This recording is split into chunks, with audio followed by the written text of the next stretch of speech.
TV Sports. I'm Dale Schwetz with Cale Newman, and we are live from the Grand Champions Polo Club. Field number 2 today for the World Polo League Polo Pride 2023. It looks like we have Gaston Dorniak in the center of the field with all of our players.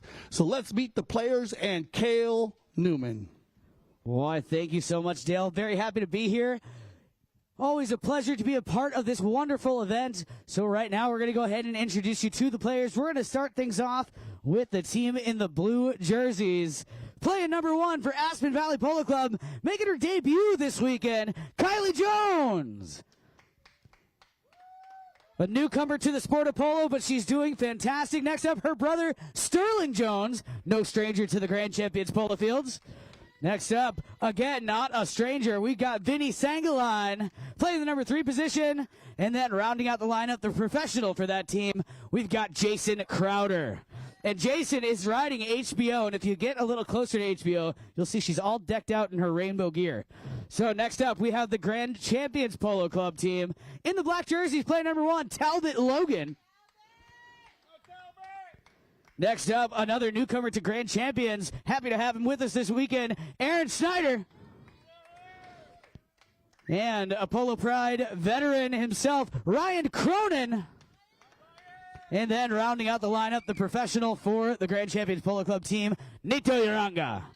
And of course, the man in the striped shirt out there needs no introduction, but I'm going to give it to you anyway, Gaston Dorniak. One of the top umpires in the world, and he is a very big part of our polo family here at Grand Champions Polo Club and the Aspen Valley Polo Club. You got it. Well done, Cale. We remember you said you got the carryover scores. So remember, in our first day, the Grand Champions Polo Club in the dark jerseys, we had 1 goal from Ryan, 1 from Talbot, and 1 from Aaron. That made 3 goals. And then Aspen Valley Polo Club in the light blue jerseys, they had 4 goals by Vinny Sangaline. He was a goal-scoring machine. So 4-3 to start off this second day. It looked like he's going to be Talbot. Talbot Logan going down towards the goal mouth here, getting a little squirrely out there, almost lost control of the ball, but he's able to recover. Talbot Logan with the ball, still trying to work this one all the way down to the goal mouth. And Talbot Logan, he's going to get that one right on through. Nicely done. And just like that, we got a tie ball game. Well done. I think it's where Talbot started off yesterday, Cale. He scored the first goal of the day for Grand Champions Polo Club. So sorry, that was the number 3. My apologies on that. That was Ryan Cronin that got there.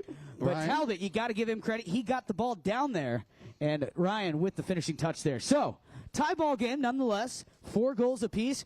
We are playing with continued scores from yesterday's match. So just to make sure everybody is aware, not to be confused why there's so many goals on the board when we started. Continued scores from yesterday. So, Nito Ranga going to grab a hold of this one out of the bowling. Nito. Ooh, loses the handle there. Now Vinny Sangaline, Elgato. Vinny Sangaline working his way down the field here. He's on a breakaway. Nothing but green grass between him and the goal. Vinny Sangaline, beautiful approach shot. Can he get back to it? What a run here by, oh man, Vinny. What a great run. Just loses the handle right at the end there. Now Nito going to grab a hold of this one, get it turned back, facing the right direction for his team. He's got players in motion downfield. He elects to send a big bomb down the field off to the right-hand side, looking for Aaron Schneider. Schneider couldn't quite keep it going with him. Now keeping this one going down the field, battling it out here, leaves it behind. Now Schneider on the ball once again. Aaron Schneider trying to keep this going, gets a shot off, but it's got the distance, not quite the angle. We're going to have a knock-in here. Dale, tell us what a knock-in is. You got it. So remember, every time the ball goes wide of the post, and those posts are 24 feet apart, 8 yards, and you have a knock-in wherever the ball rolls over the end line, no closer than 10 yards to the post. Give a free hit to the opposing team. If the defending team hits it over, Cale, we'll have a safety. We'll talk about the safety if it comes along, because on the far side, it's going to be Vinny. Sangaline working his way down the field over center field, keeping this one going. I believe that is Ryan Cronin there chasing him down. That pressure from Cronin pays off and allows for Nito to come through in the back of the pack and send a pass across field where Ryan Cronin's going to pick it up once again. Ryan wearing the number 3 today. He's got players in motion. He's got Aaron Schneider on the move here. Aaron, hooked out of the play there by Jason. That was mean, Jason. You're not supposed to do that. And Jason gets a hold of this one, gets it turned back, facing the right direction, fires a big bomb down the field. We got 3.5 minutes left to play here in Chucker number 1. And Sterling Jones, the Jones siblings on the move. Sterling with a pass up to Kylie. Kylie picks it up. Can you believe it, folks? The first time she held a mallet was yesterday. She's doing fantastic. And now here we go. That ball, ooh, bad luck there. Ryan going to come through in the back of the pack, sneaks in there and steals it away for Grand Champions Polo Club. Now, over along the far sideboards, trying to keep this one moving. Couple players getting into position downfield. What's going to happen here? Vinny trying to get there. Vinny on the near side. Nicely done. Nice pickup and steal here by Vinny Sangaline. Vinny Sang unable to keep that moving, but he's followed up nicely by his pro, Jason Crowder. Crowder to Vinny. Vinny, look at this. Vinny, he wants some redemption. He had that beautiful run earlier in the Chucker. Vinny Sangaline loses the handle on it. Now it's going to be picked off by Nito Uranga with the possession here. Fires one down. He's got Talbot Logan on the move out in front. Talbot over center field now, trying to keep this one going. Nicely done. 2:20 on the clock. Talbot working his way down. Miscues on that ball. Aaron overrides, but here comes Nito coming down the line. Nito sends a pass up here trying to find one of his teammates, but Vinny going to come in and steal it away. And now Vinny Sangaline doing a nice job here, having a little trouble with the bouncing ball. And now Jason sends a big one up the field. He's got Kylie on the move. Kylie Jones on the move here. She's riding Olaf, one of the fantastic ponies here that is involved in our Polo On Demand program. And here we go. Backed out of there by Nito. Nito trying to find Talbot. Logan picks it up. Nicely done there by Talbot. Keeping this one going. Looking for a teammate. Where is this ball going to go? It's going to be backed out of there momentarily here. So only to be intercepted by Cronin. Ryan doing a fantastic job. All of these players are all over the field. Up, down, left, right. And Jason going to come through, trying to steal this one back from Nito. And coming back in here is going to be Vinny Sang, trying to get there, unable to find it. Now it's going to be Ryan Cronin. Beautiful play here by Ryan, trying to get this one back under control. Ooh, look at that. With just under a minute remaining here, Ryan Cronin looking towards the goal mouth. He's got Aaron Snyder on the move. Can they get it? It's done. Ooh, bad luck, Aaron. Miscues on the last second. Still a live ball. Vinny's going to get in there and steal this one back. That horn is upcoming. About 10 seconds out from our warning horn. And we are going to have Vinny picking up the play once again here. Trying to keep this one moving down the field. Watch your ears, folks. There is the 30-second warning horn. Less than 30 to play out here in our first Chucker of play. And where is that ball? It's up here looking at Aaron Schneider. Now it's going to be Nito Uranga trying to set a play here for one of his teammates. That's going to be Ryan Cronin, going to get that one right before the double horn. So 5-4 is the score on the board. And you said it, after the first day, it always speeds up a little bit. So put your hands together, Grand Champions Polo Club. That's our first Chucker play of 4. So find yourself a great spot to make yourself comfortable. As we have 3 more Chuckers left, we're going to send all the players off for some fresh 4-legged athletes. So we'll be right back for your second Chucker of play. This is the World Polo League Polo Pride 2023.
Well, welcome back to CTV Sports. I'm Dale Schwetz with Cale Newman. Cale, where you at, my man? What's going on, Dale? Happy to be on the mic. What a day. What a way to start out our first chucker of our final day here. It's a little warm, but, you know. Well, that's the way it always is. We always is. It's a special way, our final day here of the spring season. So we've got the players making their way out onto the field here. We're going to get things underway here with chucker number 2. We ended with a goal, with a nice goal there for the team in black. Ryan Cronin getting both of those goals here for the Grand Champions Polo Club team. But you got to give credit where credit is due. Talbot Logan got that first goal all the way down there, and he muscled his way through the pack of players all the way down to the goal mouth. Just lost the handle, but Ryan was right there behind him to put it on through.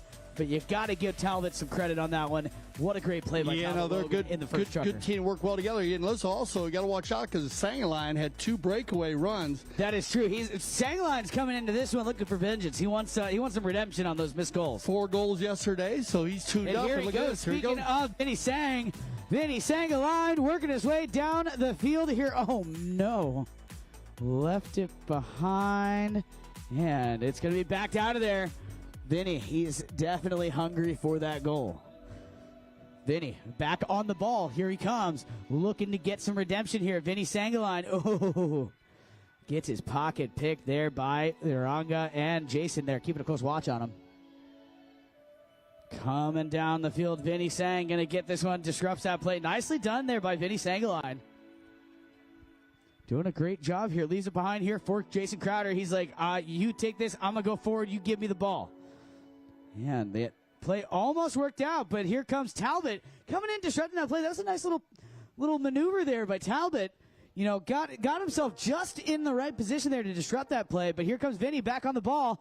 Vinny Sangaline, Vinny, and he's going to escort that one right on through for good measure. He knew he was ready to get one here. And Vinny will pick up his first of the day, 5th of the tournament. As we bring him back to the center, remember for any new viewers or new patrons here today, we do switch directions. That is the procedure in polo, so do not get confused. Now, the Aspen Valley Polo Club team, they'll be headed toward the south goal. That's down by the Chucker TV in Gulfstream Park, down on the far south side.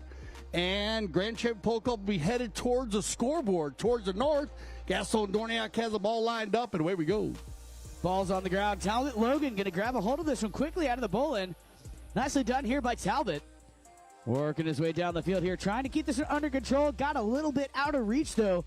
And Vinny Sangaline going to capitalize on that broken play, picking up the play now. Vinny working his way down the field.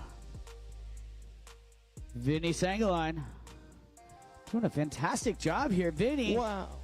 Vinny, trying to keep this one going, slows it down, wants to make sure he gets all of that ball. Vinny Sangaline, and just like that, back-to-back goals here for Vinny Sang. There you go. Put your hands together, Grand Champions. Is Vinny on fire here. 3rd run of the day, but 2nd goal, 6th goal of the tournament. 3:50 on the clock here in our 2nd chucker play. Remember, we'll be playing 4 chuckers today. Everyone here on CTV Sports will have all the stats for you at the end of the game between our trophy presentation and the end of the game. So make sure you wait around for the stats. You can take a look at those. But back to the action as they give it back. And look at this. It's going to be Grand Champions on the move. Grand Champion Polo Club. Ryan Cronin grabbing a hold of that one quickly out of the bowl-in. Cronin losing the handle there. Followed up now by Talbot. Logan unable to keep it moving forward. Now Vinny Sangaline, who is all over the place today, gets a hold of this one. Vinny Sangaline working his way down the field. Being chased down hard here by Aaron Schneider. I mentioned this before, and Schneider, newcomer to the Grand Champions Polo Club. Nope, but he's not a stranger to the game of polo. He played in college. And, no, he's very happy to have him here. He's a really nice guy. I'll tell you what, he picks the game up very quick. And he's a good player as well. All over the field. As I said, a very tall individual. We had to find some extra tall horses for him this year. Yeah, but you know what? We got him. We got every kind of horse you can imagine here in our polo school and our on-demand program. And coming in. Ooh, look at that. Hooked out of the play. A little bit of a battle there. Now Vinny Sangaline going to grab a hold of this one, taking it out of the goal mouth. Vinny Sangaline almost loses the handle there, but able to maintain control. Vinny Sangaline sends this one down. Shut down, though, by Ryan Cronin. Nice play there by Ryan. Nice spatial awareness there. He got on the line there, shut down Vinny. Vinny knew he didn't have a play, and Ryan able to get a hold of the ball, but the pass to Nito. Now Talbot, Logan, and Aaron Schneider going downfield. Aaron going to get there first. Aaron Schneider picks that one. Oh, man, bad luck. That ball just wide. Wow, so just under 2 minutes left. Just under 2 minutes left to go here. Have a knock-in. Yeah, back and forth. They're controlling. They've been peppered in the south goal. Kale just trying to find one. Here in our second chucker, Sangaline will take the knock-in. And Aspen Valley looking to find if they can see if they get out front here. But look at this. Grand Champions on the move. On the move that they are. Ryan Cronin tries to save that one. Aaron Schneider. Now Vinny coming in with the steal. Vinny Sangaline gets a hold of that one. Takes it around here. Nice bumping a ride off, though, there by Schneider. And first one on the loose ball play is going to be Crowder. Jason Crowder sends this one over. Looking to get a hold of one of his teammates here. But coming in on the action, that's going to be Schneider and Vinny. Ooh, we got a whistle. First whistle on the today. Play. Yeah, so we get a right-of-way violation there. Remember, the game is all about the right-of-way. So if you're new to the game of polo, just like driving your car down the highway, the ball will dictate the direction of the highway. In this case, the highway was going about, well, across the field there, and Vinny decided to come up and down the field. So we have a right-of-way violation there. They're going to put it in the center of the field, which would be a penalty 5B. Any penalty is from the spot or from the center is a 5, either a 5A or 5B. Once you move down to the 60, it's a penalty 4. And on the 40, a penalty 3. And on the 30, a penalty 2. Here comes Nito. Yeah, Nito going to take this one. And there's 1 minute and 1 second left on the clock. Here we go. Nito going to send this one down. Trying to get it down there for one of his teammates. First one on it, though, going to be Crowder. Jason with a little back shot there, trying to set up a play for one of his teammates. Coming in on the action, this is going to be Vinny. Vinny Sangaline approaches that ball, slows down, checks his pony up at the sideboards. Just a little bit of time before that warning horn, so watch your ears, folks. There's a horn up coming. There it is, the 30-second warning horn. Less than 30 seconds to play out here in chucker number 2. The last chucker of the first half. Yeah, you got it. So about the far side. They might be able to get one here. Kale at the end of the chucker. Nito working hard on the bay pony. Nito Uranga gets it inside. Backed up cleanly, though, by Crowder. Uh-oh, Vinny might have time here. Jones is going to let him slip by. Sangaline. Vinny on a breakaway, fighting against the clock, though. Will he have the time? Oh, man. Just runs out of time there, Vinny Sangaline. But that's all we got, folks, for chucker number 2 and the first half. Thank you guys so much for tuning in. We're going to let these players get on a fresh pony, and we'll be right back in it with more action here just after this.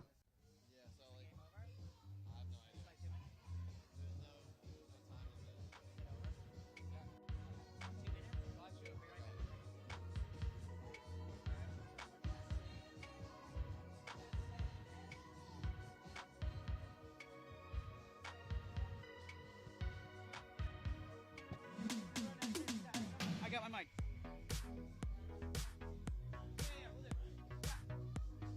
I'll bring it in.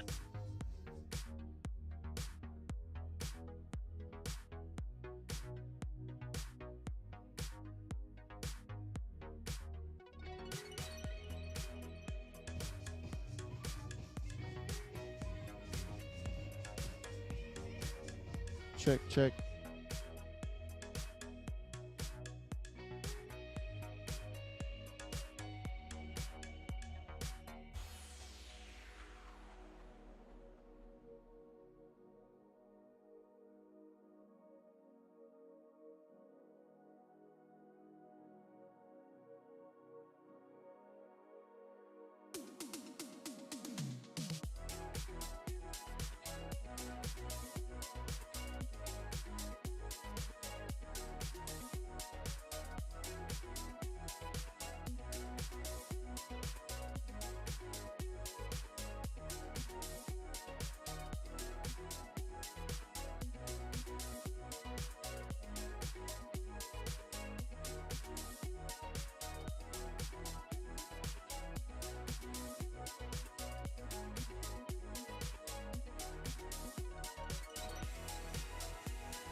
All right, DJ Trouble, we're back in the house.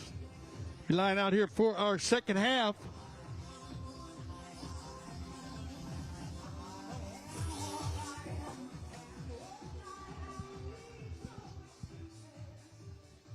All right, welcome back, everybody, for our second half action, as we'll have more of our dancing going on all day long today. So we would love to have that. So it's very important with our day here. My name is Dale Schwetz with Cale Newman. And looks like we're going to go live here, Cale, for our second half action. As they were ready to go, Cale. They came out. Yeah, they came out running and gunning. So here we go. So here we go. Vinny Sangaline over center field. Avoids the hook there from Schneider. Schneider, ooh, bad luck, though. Unable to get that back shot off. Just out of reach. Now it's going to be picked up by Ryan Cronin. Cronin now working his way down the field. Cronin. Ryan miscues, leaves it behind. Now Nito. Yaranga. Nito fires one downfield. He's got Talbot Logan out in front here. Talbot goes to the ball. Ooh.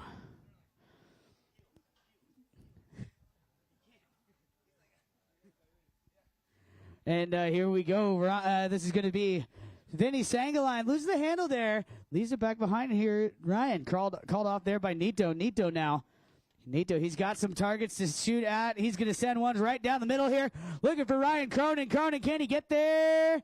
Oh, Ryan miscues there. Aaron trying to get there as well. And now it's going to be picked up by Vinny Sangaline. Sangaline working his way down, trying to keep this one under control. Leaves it behind, though, on the doorstep. Very close to that Grand Champions Polo Club goal. And Ryan trying to get there as well. Oh, man, bad luck. Now it's going to be Vinny Sangaline to take this one out of danger. Leaves it behind here, but he's followed up nicely by Jason Crowder. Crowder now fires a big one down the field, out in front for Vinny Sangaline.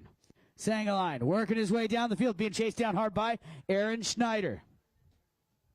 Vinny gets back to this one. Can he get back to? Oh, man, not able to get back to that ball. Backed out of there momentarily by Schneider, now picked up by Uranga. Nito Uranga fires one downfield. Now he's going to send a pass down here looking for Cronin. Ryan unable to get there. It's going to be Jason Crowder now to back that one out of here. Looking for Vinny Sangaline. He's also got Kylie Jones out in front here. Vinny going down towards the goal mouth. Vinny Sangaline gets hooked out of the play there. Now Nito coming in, picking up the loose ball. Nito Uranga fires one down. 3 minutes, 15 seconds left to play here in Chucker number 3. As Talbot Logan getting in on the action. Talbot picks up the ball, working his way down the field. Oh, bad luck there. A little bit too early of a swing. Misses it by just an inch. Now, Nito going to fire one back up there, looking for Ryan. Ooh, bad luck. Got kicked by the pony. Now coming in. Ooh, off to the right-hand side. Still on the playing field, though. Now Nito and Jason going to come together now. Nicely done here. A little alley-oop play here for Talbot Logan. Talbot going to get the final touch on that one. Nicely done there. The alley-oop from Nito to Talbot. Talbot to goal. There you go. And Talbot Logan, he scored the first goal in the first day, so getting his second goal of the tournament with 2:21 on the clock. We'll come back to the center.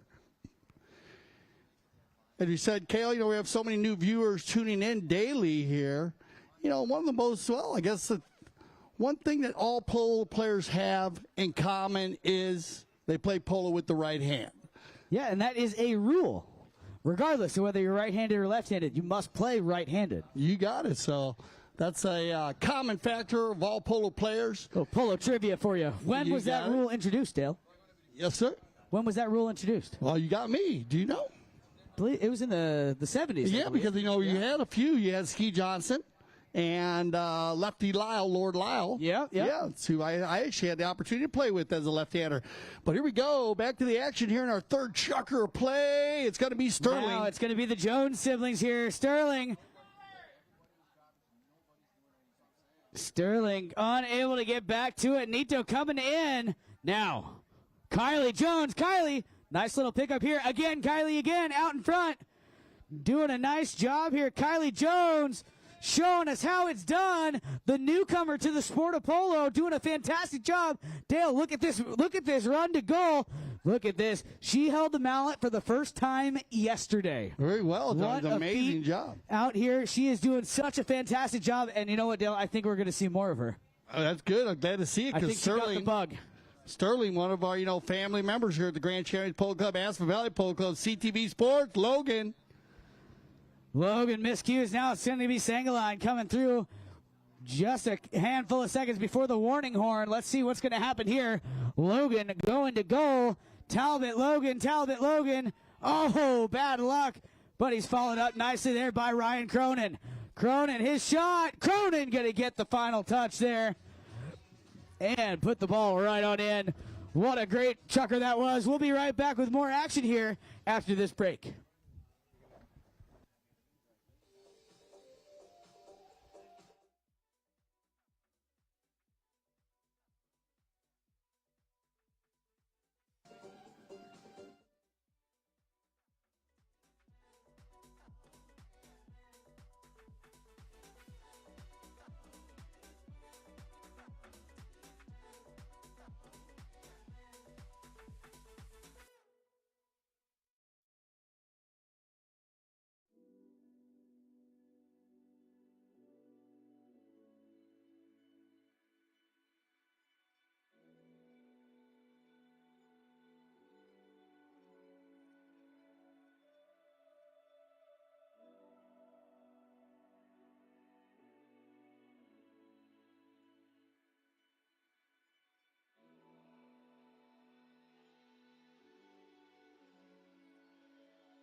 Face-off in polo, face-off in hockey, bowling and polo. And they'll line up on Gaston Dorniak here. Nito. Ranga gets warmed up here on the Gray Pony. Kale, what do you think? I think this is going to be a battle here. One goal separating these two teams. Final chucker left to play here in regulation time. I think they're going to battle it out all the way to the end. Should be a good one here. Remember, we're gonna have a show here afterward, right? In between, is that gonna be between the trophy presentation? We got some entertainment for you. We got some food downstairs as well. Very cool. It's a great day here at Grand Champions Polo Club, Dale. Yep. But more about that later. We've got Ryan Cronin on the move here, getting to the goal mouth. Ryan Cronin. Oh man, bad luck. Just goes wide.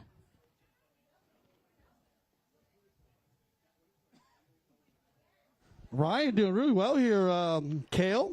He's 3 goals today, 4 goals during the tournament. Remember, this was a carryover, so he scored 1 goal yesterday, 3 today. Playing great today here on the number 2 field. We started this match, today's match, we started with 3 to 4 on the board here in favor of Aspen Valley Polo Club.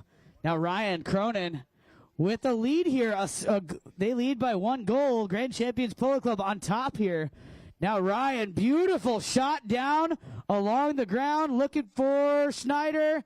Whoa, what a play that was. That was yeah, good finish right there. You've been talking a lot about him. Aaron played in college, but he seemed very comfortable on all the ponies he's been playing, all the 4-legged athletes, all involved in the Polo On Demand program. Remember, you go to gcpolo.com. You talk to my general manager right here, Cale Newman. His number's on there. Or Juan Bellini, Director of Operations. They will steer you in the right directions here at the Grand Champion Polo Club or the Aspen Valley Polo Club. Back to the center here, 8-6. Yeah, you said it, Dale. Here we go. So with a 2-goal lead now, Grand Champions in a good position here in the final chukker. We've got just under 5 minutes left to play here. Sterling going to the ball. Sterling Jones grabs a hold of it, gets it out of the pack here. Sterling. Come on, Sterling. Sterling's got a fan club up here. Sterling Jones working his way down the field here, trying to keep this one under control. Stolen out of there now by, I believe that was Cronin. Now Vinny Sangaline picking up the loose ball play. Vinny Sangaline.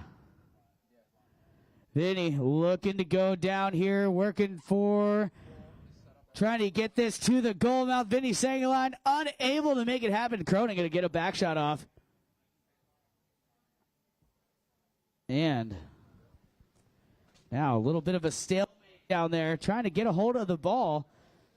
Coming in. Who's going to get a hold of this ball? Who's going to get it out of there? Look like it's going to be Sterling. Sterling Jones gets the goal. Sterling. Yeah, put your hands together, Sterling Jones. Nicely finally picking up a goal here, Cale. The fan club comes through. We were giving you love, Sterling. We were giving you love up here. I know you felt the love down there. Well done, buddy. Great goal by Sterling Jones, Cale. Yeah, no, he fought hard for that one, too. So, gets his team within 1. Puts him in a better position here. We've got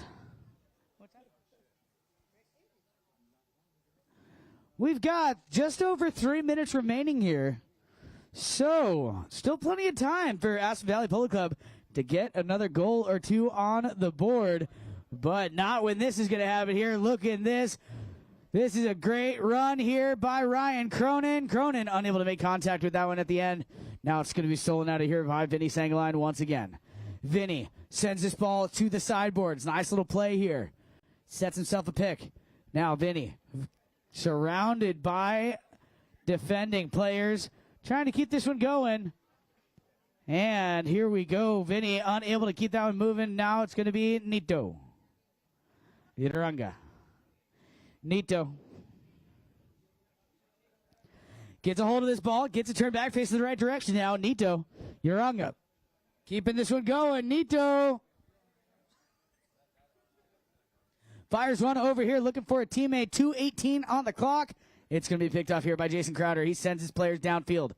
He's got Kylie out in front here. Kylie on a little bit of a breakaway here. Kylie, nicely done here, using the pendulum here of the mallet. Kylie unable to keep that one moving forward. Now Nito. Now keeping this one going. Now Nito trying to get this one working back here. And coming down the line, this is going to be Aaron Schneider picking up the play. Aaron doing a nice job here. Aaron Schneider. Nice little shot there. Does it have enough to stay on the field? I think it does. Now backed out of there. Who's going to get this one? Wow. Schneider. Schneider going to get that one up there. Nicely done. 1 minute, 24 seconds on the clock. Aaron Schneider on fire here with the deep neck shot. Well done, Aaron. That's going to be Aaron's second goal of the day, third goal of the match. He scored a goal yesterday in the first chukker doing a fabulous job out there pulling the team right here for the Grand Champions Polo Club. Kale, they're going to take a 2-goal lead. 9-7 as they come back to center.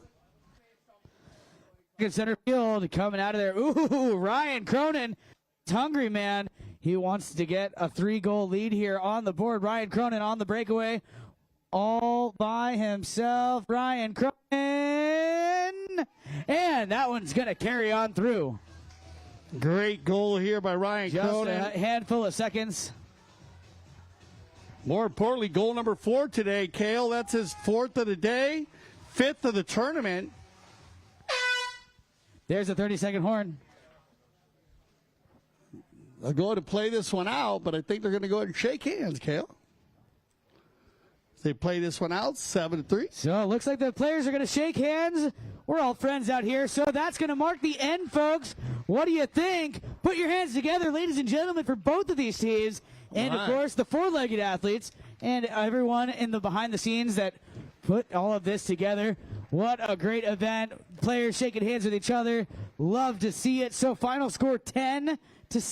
Yep. Grand Champions Polo Club taking home the W. You got it, White. Great job there. I want to thank Gaston Doniak, our minor official, for an amazing job all season long. I want to thank everyone for coming out to Grand Champions Polo Club. Remember, the festivities have just begun, as that's the end of the polo match, but we have a show coming up for you, and we have our trophy presentation. You don't want to miss that. You get up close and personal with all the players. And while we're waiting for our show and the trophy presentation here on CTV Sports, you can enjoy the end of the match stats.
All right, welcome back to CTV Sports. My name's Kel Newman. Happy to be here with you guys today. So, actually, Steve, we're going to go ahead and do the pony presentation first. We do have a best playing pony. There's 2 awards that are given in finals here in the sport of polo. There's the MVP, most valuable player. You should be familiar with that. But also the best playing pony. You cannot have a good polo game unless you got a good horse to get you there. So today's best playing pony goes to Bolt, ridden by Kylie Jones in the second half of the match. So, Kylie, if you would, please come on down and accept this award with Bolt. Bolt is one of our fantastic ponies. He's involved in the Polo On Demand program, the Polo School. And clearly, it was a great matchup for Kylie. So we'll get a nice photo here with Kylie and Bolt. There we go. What a great pony. Put your hands together, folks, for Kylie and Bolt. Congratulations. There we go. We'll get a nice photo here. And then we'll let Bolt go home and go back to the barn. Good job, Bolt. That's a good one. All right, thank you guys so much. Thank you, Kylie. Congratulations. And now we'll let Bolt head back to the barn now. Thank you, Bolt. And so now, Steve, if you would, please help hand the prizes up. So we're going to give the prizes to the runners-up first. Today's runners-up was, of course, Aspen Valley Polo Club. Playing the number 1 position was Kylie Jones. So there we go. Thank you so much. Presenting the award is Angie Ovanis Price. She is the queen of headstands, and she was here last year. Make some noise for Angie Ovanis. All right, next up, we got the number 2, Sterling Jones. Sterling, if you would please come to center. There we go. Thank you so much. Presenting that award is Shalita Taylor. You can catch her. She is the hostess at the Sassafras Brunch in West Palm Beach the first Sunday of every month. Make some noise for Shalita Taylor. And next up, the number 3, Vinny Sangaline. Vinny, he's got one of the biggest fan clubs in the sport of polo. Presenting award with Vinny is Rihanna Patron. She is the dancing diva of the Palm Beaches, and you can catch her at Lips, amongst other places. Make some noise for Rihanna. Next up, the pro on that team, number 4, Jason Crowder. Put your hands together for Jason Crowder. Congratulations to the Aspen Valley Polo Club team wearing the blue jerseys today. And then next up, we will have the prizes for our winners. And, of course, the winners, it was fate. We played here at the Grand Champions Polo Club. The Grand Champions Polo Club team taking home the victory today. First, and play the number 1 position, we've got Talbot Logan. Beautiful. Yeah, pose for a photo. Come on. Act like you've done this before, Talbot.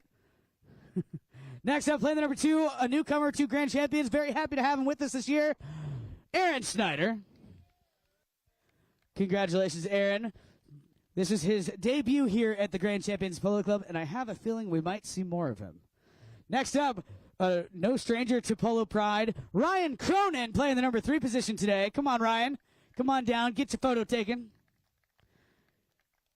And then last but definitely not least, we have the number 4, Nito Yaranga. And then I do have one more special award to give. If I could have Gaston Dorniak, if you would please make your way up to the stage. Gaston Dorniak is one of our fantastic umpires. He's our main umpire. And he wears the stripes. He keeps all the players in line out there on the field.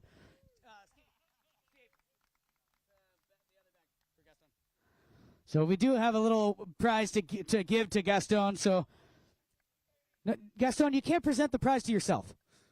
There we go. Congratulations. And Gaston, pose for a photo. There you go. Perfect. And then one more final award, and then we'll present the perpetual trophy. We've got the MVP award here. So today's MVP. Wait, Dale, hold on. Today's MVP, we've got one fantastic award to give, this beautiful plaque. And today's MVP goes to Ryan Cronin. Congratulations, Ryan. Well deserved, my friend. Well deserved. All right. And at this time, I'm going to ask the runners up to please step down, but don't go anywhere. We are going to get one more group photo. So at this time, we're going to present, if you guys want to all scooch down and get centered up here on the podium, we're going to present the Perpetual Trophy. This is the WPL Polo Pride Trophy here. What a beautiful bronze it is. I'm happy to say that my name's on that trophy, and I will be back in the saddle next year. You guarantee it. So here we have the big trophy here. Get a nice photo here with everybody, and then I'm gonna invite everyone up for a big group photo. There you go. Beautiful. Put your hands together one more time, ladies and gentlemen, and then we're gonna get a group photo. Yeah, so if any friends, family of the players, anybody like that, we're going to get a group photo here. I'm going to hop up there as well. Come on, everybody that wants to come down and get a group photo. We had a fantastic one last year. So if anybody that would like to get up here on the stage, we'll get the runners up back up there. And we will get a great photo here, a group shot of everyone involved in our Polo Pride. Anybody that would like to come down and get a photo, come on down. There we go. We got some people coming over here. But, Hey,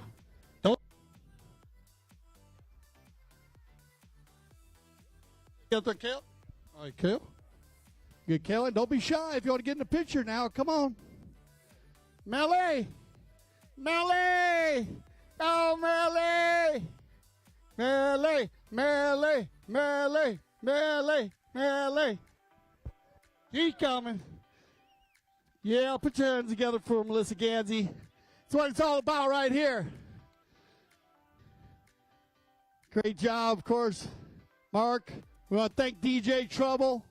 Well done, my brother, coming in from Miami Beach, one of the family members right there. Well, thank all y'all for coming out tonight. As Melissa makes her way up. Coming out today for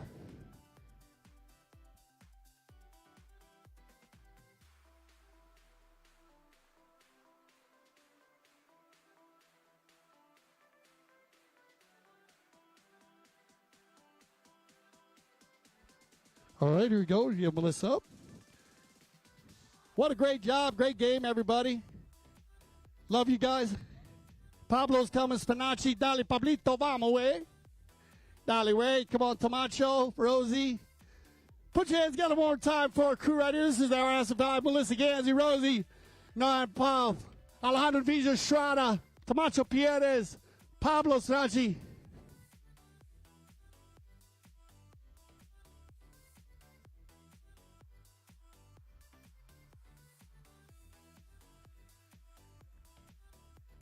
Put your hands together for Mariana right here, coming up in the red with Pablo. Once again, very cool.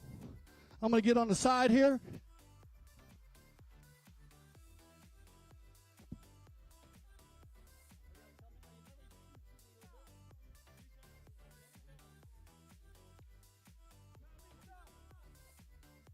Carlisa, Steve Lane, let's go. Get out here. Lisa, Stevo, Lisa. Do the shuffle, Lisa. Come on, girl, upstairs. You go upstairs. Get upstairs. There you go. All right, one more. Oh, there we go. We got everybody in. We all got to come in together here. Smile, everybody.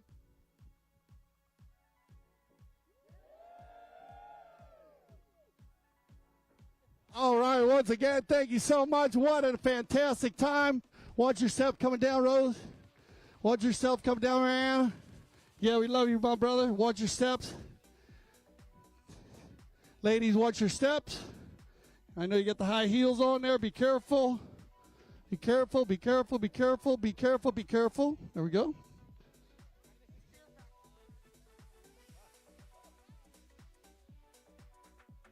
Melissa.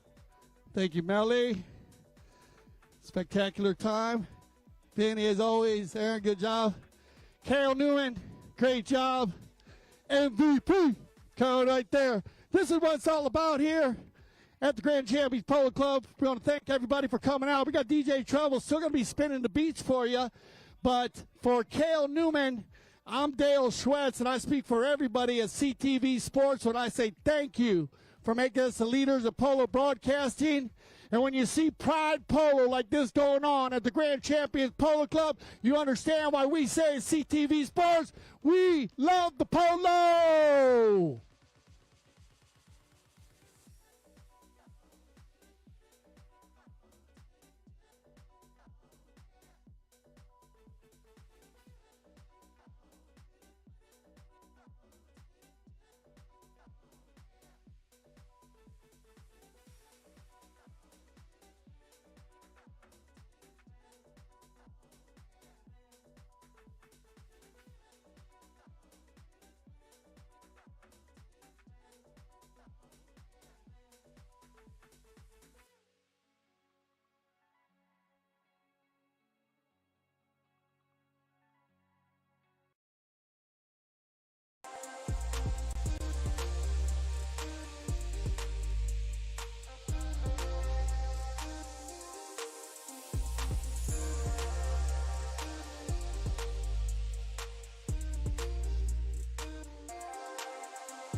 Good morning. Welcome to CTV Sports. I'm Dale Schwetz, and we're live from the CTV studios here in Wellington, Florida. And we are going out to the Grand Champions Polo Club field number 3 today for the 2023 Santa Rita Abierto. And I'd like to welcome everybody to CTV Sports. We have a doubleheader for you today. This morning, we are going to have a round robin set up for you.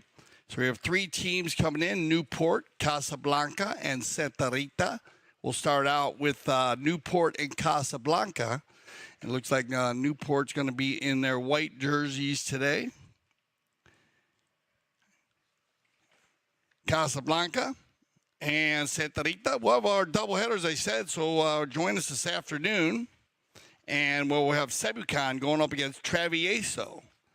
And then we'll have continuing action on Sunday. We'll have our final, and we'll also have the finals for the Santa Rita Abierto.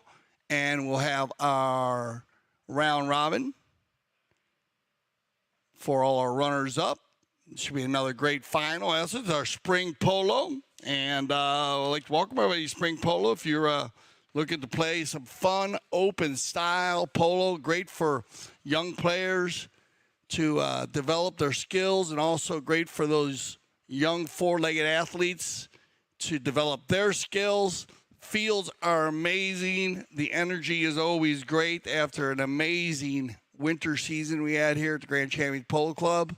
And it's just a fun time to play polo. And Gaston Dorniak, my man right there in the green, yellow, and white. What's up, Gaston? Good to see you, my man. He'll be handling all the umpiring today, one of our top umpires from the World Polo League.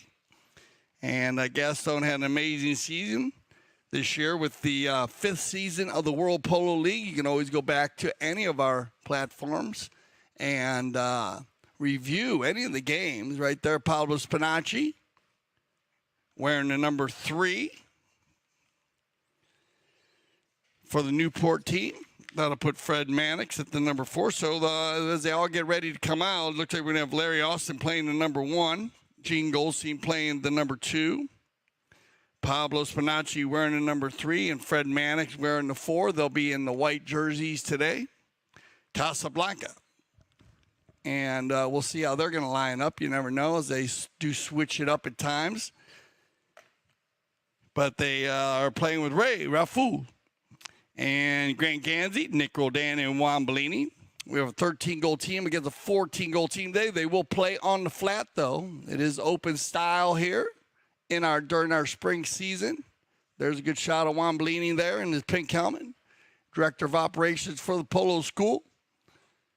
Pablo Spinacci in the white helmet. Two very good friends. They'll be going, there's Nick Carew. What up, Nicky?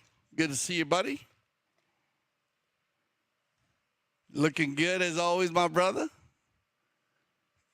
And Nicky, what a season he had with the World Polo League. Beautiful gray ponies on there. Oh, there's our general manager, Cale Newman. Checking everybody out, making sure all the field conditions are perfect and all the players are ready to go. They said if you're interested in playing in the spring season, which our fall and spring are just perfect times to just really kind of enjoy they split the teams up so you play with different players all through the month. And it's a great time, as I said, to have some fun, play some wide open running polo. We use one umpire for the spring season. That's Gaston. He'll take care of all the umpire jobs and procedures as we need. Right there, our final player, Fred Mannix. Good to see Freddie here for the spring season. Hey, Freddie, welcome. And, of course, Larry Robinson. Larry, good to see you, Larry. Larry playing in the World Polo League this year.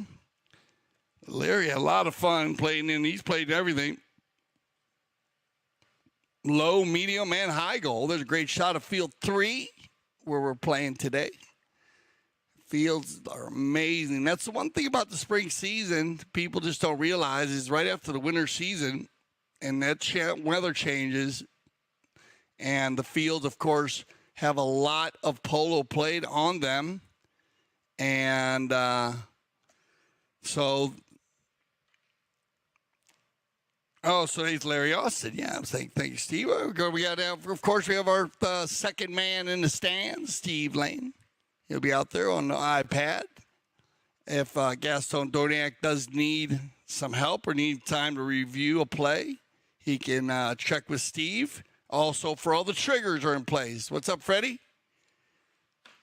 Good to see Freddie playing the spring season. He had an amazing World Polo League season also this year, playing for Team Audi. And so here we go. Ray, there's Ray also. Ray Rafu playing the number 1. Ray, good to see you, buddy, for the Casablanca. He's got the Casablanca colors on. That's cool. And, of course, the ambassador, Double G, Grant Gansey, wearing the 2 in the pink helmet right there. His new style, his new helmet this year. And away we go. Remember the round robin setup is they'll play, each team will play 3 chuckers against each other. And then they'll go ahead and the winner will sit and the runner-up will continue against Team Santa Rita. And Team Santa Rita today for our 2023 Santa Rita Abierto will be Melissa Gansey, Riley Gansey, the 2 ladies teaming up with Mariana Uranga, Nito, and Alejandro Novilla Estrada. And they actually played together last week, played very well. So keep an eye on the Gansey girls. They play very well with Mariano and Alejandro. Here we go. Field 3. Back and forth in this field. I'm telling you, it looked like a pool table early today. Is going to be picked up here, taken forward by Bellini, backed up by Spinacci, bounced off a pony, and it'll be Nick. Bellini's going to slow it down, or Roldan says, all right, now I'm going forward. Here we go. There's the outlet pass. Number 4 to number 3. Nice pickup, and look at this. Nick's going to laser beam one, and he's looking for Grant Gansey. Grant by himself on the move. Nice play here by Freddie. Freddie loves to play the open style, and this is a perfect example. Whoa, well done, Grant. He gets just a piece of Freddie's mallet, but the give and go back to Freddie, and Freddie's going to keep it moving here for Newport. Down in the corner, it'd be Larry Austin. Larry, L.A., leaves it for Gene Goldstein. Goldstein puts it across the center for Larry now. Larry with the open shot, bounces off a pony, loose ball play, cleaned up nicely by Grant Gansey. Grant going to carry this one down on the far right side. Larry's got time. Good angle, nice pass, good communication here. Pinpoint pass, finding Mannix. Freddie now trying to go down the center with it. Taken out quickly by Roldan, and now Nick will run the far right side. Roldan, there goes Grant. looking for the outlet pass. Nick with room to work, going to play it in between everybody. Now the give and go, looking for double G. And that ball will go just wide as that ball will roll over the far sideline. And, of course, if you're new to the game of polo, when the ball goes out of bounds, we do call that a knock-in.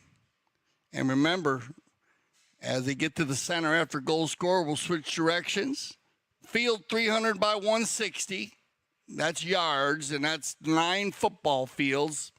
And you can put it in the area of a pole field, but these four-legged athletes like this one here that Goldstein's on can cover this amount of area in less than 10 seconds. Gino, and a nice run there. It's just going to go off his cane right at the end, and he'll get the low flag. And when I say low flag or high flag, you keep an eye on the goal judges. They'll let you know whether the ball is in or out. Ball's in, they'll wave the flag high in the air. Ball's out, they will wave it down low, and they'll place that ball wherever the ball rolls out for that knock-in we were talking about.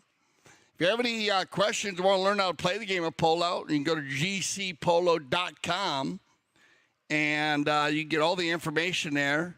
Our general manager, Cale Newman, his number's on there. Director of Operations, Juan Bellini, his number is at the end of the website. Is Ray.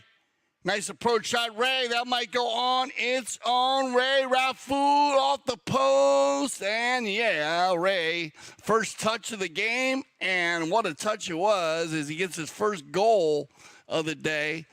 And Ray Rafool carrying the – not used to seeing him in the Casablanca jersey, but he is carrying the colors perfect, representing Casablanca at the high level.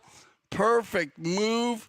Comes from the left to the right on our screen, right to left on the field, and that is a great finish by the number 1. That'll be our first goal today. We might see a courtesy change here.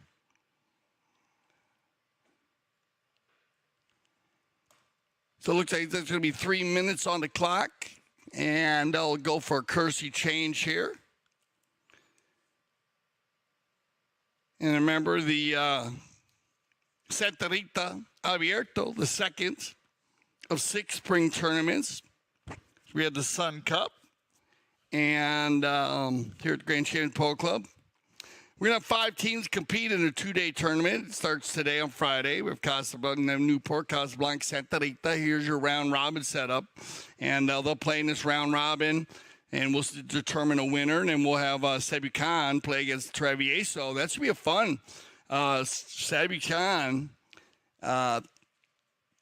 going up against the Travieso Calle boys, Teo and Tony.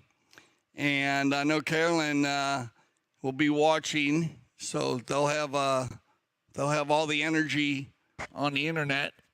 Camacho Piedras and Jason Crowder on that team with Travieso, but a very strong Sebi Khan team with Mark Ganzi, the Cobra, Pablo Polito coming up from Miami. Pablo loves the game of polo. Always plays in our spring and fall seasons. And in Sugar Erskine and Luis Escobar. It's been fun having Louis back. Escobar, all his sons playing very well, and of course the big polo family, the Escobar family. So it'll be fun seeing Luis play. And the winner of that will go on and go into Sunday, where we'll have just for the final, just for the fun of it, final, our subsidiary final, and then we'll have our Santa Rita Abierto final. Here we go. 1-0 after our first courtesy change. Remember, the courtesy change happens once per chucker. If you're new to it, for safety of the four-legged athlete, try to keep it between 45 seconds and a minute. And the spring season, we loosen up on it a little bit because this is a fun time. Look at this. Ray Rafu going for goal number 2. Ray once, twice. Oh, yeah. Ray came to play today as he'll pick up his second goal of the day. And good spacing here, Ray. He's in a great spot. That's a perfectly hit ball by Ganzi. Ray with the approach, always back to that far post. Always makes it easier. You see how he makes his horse go from left to right. Pretty much the same similar approach as he had on his first run today. And a nice finish. Well done, Ray. Goal number 2 for Ray Rafu. On the pickup here, comes out of the back of the bowl in here. Spinacci will get a piece of it. Gino tries to drag it forward. Or actually, Mannix, I'm sorry, Fred tries to drag it forward, and then he gets taken out by Nick, and we're going to click down here to about 1:30 left in our first chukker of play. Around the corner they go. Goldstein, he's backed up by Spinacci. Ganzi's going to give him one play there. Well done by Nick. And watch everybody go forward now. Roldan, there's the outlet pass. Hit perfectly to Double G. Grant Ganzi. The move will open up the little bay pony here. No, little chestnut, actually. He's going to take it back to the center now. Off to the left side. Looked like he was looking center there, but it's okay. Picked up cleanly by Spinacci. And move forward nicely by Mannix. Now, Larry on a breakaway. He'll get his first touch of the day. Larry, 2 in a row. That's a nice approach. Now look at Ray coming in hot. Ray with the ride off, but Larry still got it going. Look for the deep neck shot. Larry Austin. And that ball will stay on the field as the clock goes tick, tick, tick. That'll get us down to about 35 seconds. Get ready for your warning horn. And Casablanca will get one final run here in the first chukker. Down the center they go. Good read by Mannix. Nice tail shot here. Looking for Spinacci. He's got him. Back to the center. Maybe a little bit too far to the center. And Gino will come over. Nice hook by Gene Goldstein. Nobody home. Cleaned up by Bellini. As Juan will push it back out to Nick. And Nick's going to gather a few more yards for Casablanca. And he'll get it as he gets it over center. And that will be it. No, right about his center. So when we start our second chukker play, we'll start with the bowl in right there around center field. 2-0 here after our first chukker. Thanks for joining us here on CTV Sports and the 2023 Santa Rita Abierto. This is a championship meet. All the best jockeys in the world are here, and I'm excited to ride against them. And you get to watch some really incredible, talented athletes out there. To us, it's a place to be in the winter. I love Gulfstream Park because of the racing. The palm trees, the beach is right here. The horse racing is some of the best in the country. A lot of good horses come out of here. And if you want to go to the next level, Gulfstream Park was the place to come. I remember the first time I came to Gulfstream, it was like this big fairy tale place. All the history. And all these great horses, trainers, jockeys. It was everything I ever dreamed of.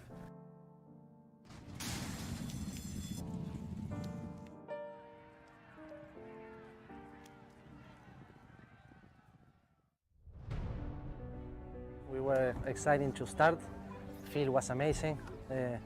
We knew that it was a really tough team that we had against. Mark always puts a really strong team in the field, and it was Gilberto's first game, tournament, and everything. So happy that he did good. I used to play a lot with Pablo when I was younger. We were cousins, and we played a lot of kids tournament together until we played the Open together. Then a few years we play against each other. And now, we had the opportunity to play back again, and it feels really good. Have a lot of connection, and with Alejandro, I played last year here with Melissa. He's a great defender, a great back. He plays really simple. He understands the game really good, so he makes things simple. And Gilberto, I think he had a really good game. Yeah, I think yes. Well, this is a single elimination tournament, so winning today was keeping one foot in the tournament, so it was really nice now that we have another game in the weekend to keep playing, and yes, a lot of fun. Oh, welcome back to CTV Sports. I'm Dale Schwetz, and we are live for the Grand Champion Polo Club, field number 3 for the 2023 Santa Rita Abierto. And I heard that Troy, one of our fans out there, and Ingrid, they were taking everybody to Buffalo Wild Wings today for lunch because you can watch all of CTV Sports Polo at Buffalo Wild Wings. So thank you, Troy. I want to thank him. I saw him walking around out there. And so you join us. I guess Troy says everybody can come, and he's going to take care of the bill. So And I want to thank Buffalo Wild Wings as you supporting CTV Sports and, of course, all the polo that goes on. So check it out if you're in the area. You can maybe come over and maybe you'll be able to get with Troy and Ingrid. They're going to take care of us today. So that should be cool. Thank you, guys. And remember the CTV Sports app. Get the CTV Sports, the new app. Wow, here we go. Start off the second chucker. Larry L.A. in the house. Now, he had a couple good runs in the first chucker, so he seemed like he was warmed up. But this is just a nice pass from Spinacci. And then Larry, he taps it forward right here. He's got room to shoot. I think it looks like a clean shot. Ray, yeah, well done, Larry. That's a perfectly placed neck shot. As Ray Raffou was in the vicinity for the hook, Ray went for it, but Larry gets his first of the day. And Larry, man, I'll tell you what, this polo has just done so well after you played that World Polo League this season. And after you play in that 26 goal, you'd be surprised when you start stepping down to, as you said, where this is 14 to 16 goal level here in the spring. You know, after playing that faster polo, everything just seems so much slower, and it just gets you so well balanced. It's great for all players to play all different levels, and I suggest it. If you have the opportunity, go for it. Here we go. Turn around quickly by Bellini. 2-1 here in our second chucker. Remember, this is a round-robin setup. If you're just joining us, Newport and Casablanca.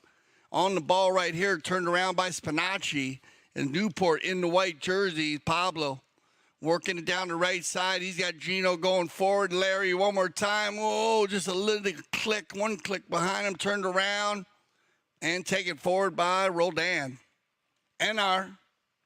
Nick now, again, has room to work here, so he's going to take it forward, look for the shot on goal from about a hundo. And that ball cleaned out nicely by Mannix. Now, Spinacci, that's a nice little play. Look at this little pony get around for Pablo. Pablo working daily with the Santa Rita breeding operation at Halo Polo Ponies and showing you how to get around one right there. Amazing handle on that little bay pony. Wow. Turned around quickly now by Bellini on Automatica, the gray pony. Oh, good meeting there by Fred. As Bellini was going to goal, Mannix goes around, and now he's going to unleash one. Good move here, but good read by Grant Gansey.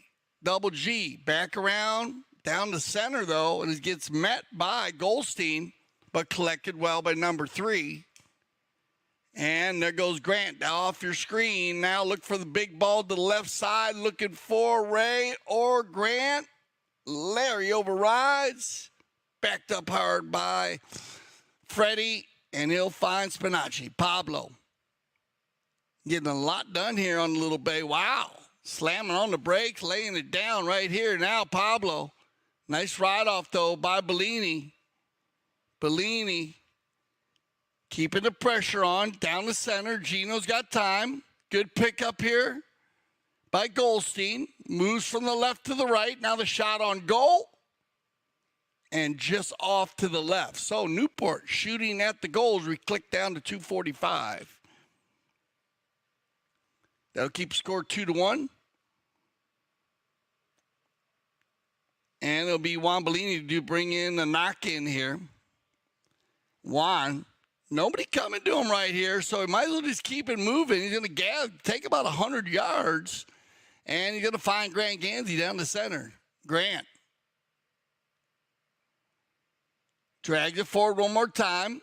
Frederick's going to play in between two players. Ray comes from right to left, needs to stay on the near side. Nice attempt, picked up by Freddie. Mannix hit the ball so clean this year during the World Polo League. Another example of it right there. Larry now, he's got time. He checks his shoulder. Now he'll go into gear number 4. Got to open up now. He's going to keep it at gear number 4. Bellini in the rumble seat. Larry with the drag. Larry looking for the deep neck shot for the finish. And Larry Austin picking up his second goal today. And so Larry and Ray leading the scoring for both teams. Nice approach shot right there. Actually, that ball was more down the center than I thought when we were watching it on the side camera. Then the drone kind of shows it was right down the center. So nice approach shot, Larry, and a good finish. As that'll take us into our courtesy change.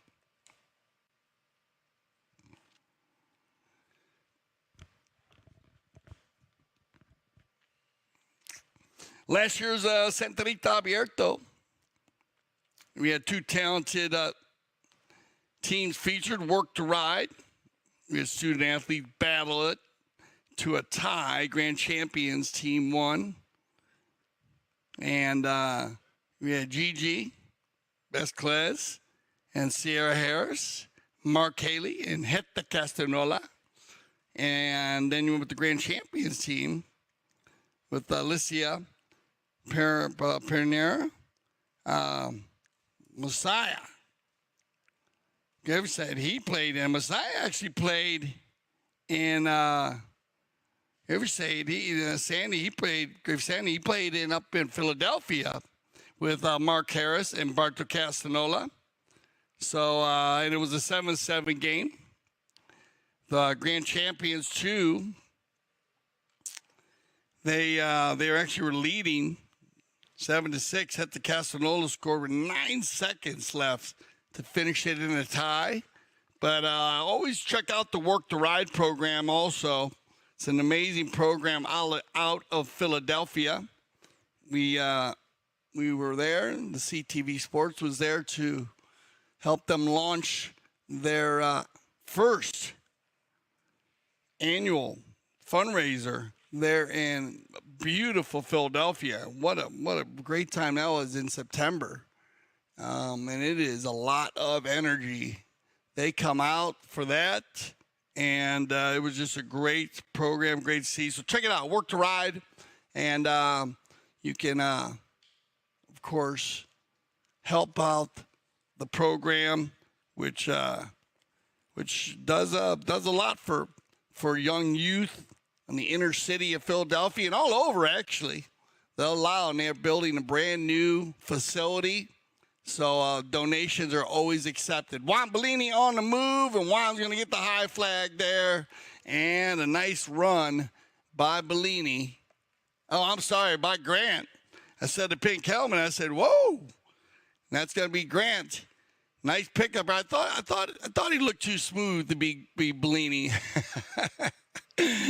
Juan would kill me on that one, but nice shot there by Grant. Grant was put it in the bucket, actually. Nice shot here by Double G.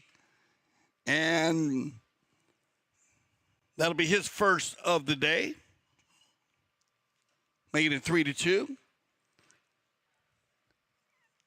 They come together here in the center, and we get a quick whistle. And that'll stop the clock with, we're around 1:17 on the clock. Now it'll be Bellini to do the hit. The boys in the pink helmets now. Oh, he's trying to mix this up. Now Juan. Looking for Grant, actually. And stolen away by Frederick as Mannix will take it off to the right side and can try to control, but turn around quickly by Nicky. Roldan trying to keep it moving. And it'll be picked up now by Spinacci. Pablo comes to change the field here, comes across the field. Picked up cleanly, take it forward now by Freddie. 2 taps to the inside, bounces off of Ray's four-legged athlete. Bellini, nice little steal here, and he'll regroup for Casablanca for their final run here in the second chukker. Spinacci, though, comes in for the sword fight. Pablo's going to take on 2 Casablanca players. Now Nick Roldan gets control. Back to Bellini, and Nicky's got it. Roldan, he's going to take it out over center. Clock's going to tick down. He might get one more run for Grant. Good steal here by Mannix. Freddie's going to gather a few more yards on the back shot. Will it stay on the field? Yes. Nick's going to have an opportunity here. Oh, good read by Spinacci It's Pablo sneaking around out there. That ball's going to go out of bounds, though, and that'll end our second chukker. So we will start our third chukker with a change of possession, a cop on the pitch. So we'll send everybody off for some fresh ponies, and we'll be back for our third and final chukker of our first leg of our round robin here for the 2023 Santa Rita Abierto.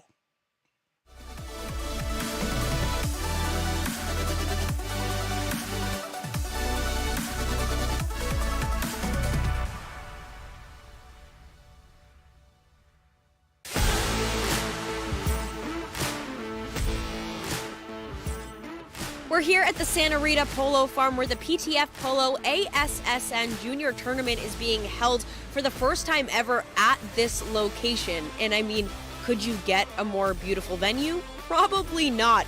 The tournament includes players of all ages, starting with the youngest at just 2 years old and the oldest at 20 years old. So you've got all ages, all skill levels, and a whole lot of fun. Let's go check it out.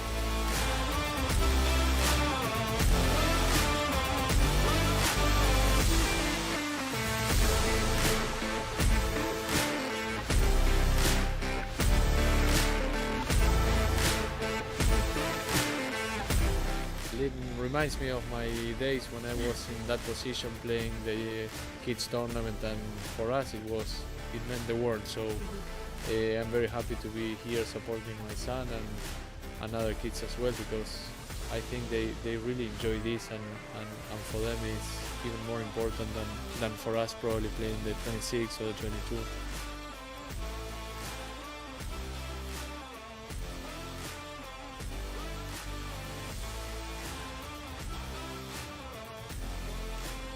Well, that's a wrap on the PTF Polo ASSN Juniors Tournament at the Santa Rita Polo Farm. So much incredible talent coming up through the ranks. The future is certainly bright for the sport of polo. Now, for more information on the PTF, head to polotraining.org. And of course, head to Chukker TV for all of our awesome content, including full game broadcasts. Welcome back here for our third chukker. There's Grant Gansey. Big smile on his face. What up, Double G? Beautiful looking chestnut ponies riding there. Good shot. I love his new helmet.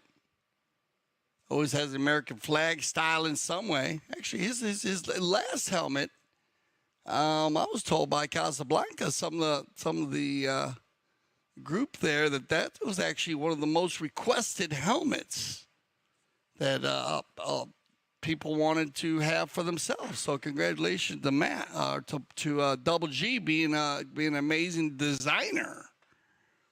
People enjoying his style, so that's cool to know. And always a big shout out to Casablanca, one of our title sponsors, and as also down at the World Polo League Beach Polo World Cup. If you missed that one, congratulations to Blackfin, as it was Grant Gansey, Nick Rodan, and Juan Cita Bellini against Satai, Melissa Melli in the final. Juan Bellini, Max, Charlton, and what a game it was. And very successful. Big shout out to Tito, Udenzi, the whole crew, Yan and Frank. And but what a time it was. And the surface was just amazing. The pole was so fast. I mean, it was hard to keep up on the score at times. It was just unbelievable. And always a great party down there in South Beach. If you didn't get to go this year, well, put it on your schedule for next year. And always right in April. So you can keep an eye on it. You know, scheduling does change sometimes. Back and forth here in the third chukker. Remember, the winner will sit. The runner-up will continue against Team Santa Rita with Melissa Gansey, Riley, Nito Uranga, and Alejandro. If he's Estrada, here comes Freddie Mannix. Driving the ball deep. He's been doing it all season. He got a lot of loft on that one, though, as it lays it up in the air, and it's going to be picked up here and turned around by Roldan Nick. Nick now is going to laser beam it off the pony, though. Turned around Bellini gets the position. Bellini's going to put it back down the boards, and that ball will bounce over the sideboards there, and we'll have a change of possession. A cop on the pitch, and away we go. Freddie, no problem. One tap, and he's going to keep it moving here, trying to keep Newport, Larry Austin, Gene Goldstein, Pablo Spinacci, and Frederick Mannix. Casa in the darker jerseys with Ray, Rafu, Grant Gansey, Nick Godan, Juan Bellini. 3-1, very close match here. And our first leg. First 3 chukkers of 9. That'll happen this morning. Remember, then you can join us this afternoon. We will have a straight 6 chukkers with Sebucan and Travieso. Bellini, tap to the inside. Might be making it harder on himself. No problem. As Juan takes it out to the far right side. Deep neck shot for the finish here. But has no problem as everything just opened up there like Moses. Spreading the sea right there. He got in there and everybody was like, I'm getting out of the way. Here's a good shot of Juan. And a good finish. Bellini will pick up his first of the day. So everybody on the scoreboard except for Mr. Nick Rodan. For the Casablanca team. Making it 4-2. Spinacci. Going down the center here. Matt in there clean by Bellini. Oh, and Pablo going for the near side. Didn't want to foul there, so he stays on his side. Juan Bellini on the breakaway here, but then Pablo regroups. Near side back shot down the center. Not much angle, but it's going to work out as, he's backed up there by Freddie. Now picked up by Pablo. Now it's going to be Gino. You get the white jerseys and the white helmets. Got me going crazy here. Now they go back to the inside. It's going to be Nick. Great angle there. Can we get a Casa? No, well read by Fred. Mannix now. Nice ball, but way to the left side, but well hit there. Now they take it to the far. And Gene, good stick work. Goldstein as he turns the corner there. No problem. Ooh, and then Nick goes to take it off. And I think it went off a raised pony, though. So he might be all right there. We'll see if they go with a safety on this or not. I'm not sure who it went off of. And it looks like, yeah, it is going to be we're going to use the courtesy change anyways with 321. And there's, good shot of Double G's old helmet is Roki, his main trainer, right there wearing his old style. And that was a style that so many fans, I guess, loved. Love that American flag. Oh, both of them look great. I actually love the new design, too. Always representing the U.S., So we'll see here. I think it's a knock-in, but we're going to check. I'm not sure if they went with who the ball went off of here. You might get a safety out of it. And it looks like, I guess it is going to be a safety. So you get a penalty 6 on it. And, it looks like they're going to. So they'll bad luck there for Casa, but an opportunity for Newport. And, the safety, if you're new to the game, like in soccer, we always use that as an analogy. Defending team hits it over their own end line, and you bring it out to the 60. For a penalty 4, such as the penalty 4, we call it a penalty 6. And on the penalty 6, it'll be a 60-yard shot. And it's going to be Fred. He's been hitting the ball well. Whoa, that ball is moving very, very fast. I couldn't even see it. And looks like it can go out to the far side, though. And Juan Bellini will bring it in. Juan. Back to the inside. Options left, options right. Ray Rafu down the center. Where's Ray? Bellini's going to use the left side. That's Nick. But well read in here by Fred. Well done, Freddie. Ooh, then overrides. And now Nick. And you're going to have a 3-on-2 now on the breakaway here. If Nick can laser it, he does. Out of the air. And look at this. Grant Gansey already in. He's saying, go forward, Ray. Here it comes. There's the pass. He's going to keep it to himself. Those races, I'm going to fall into the rumble seat, Grant. And that actually works. Grant gets it going across the center and comes off the cane, tries to put the tail shot in, picked up cleanly by Austin. Larry.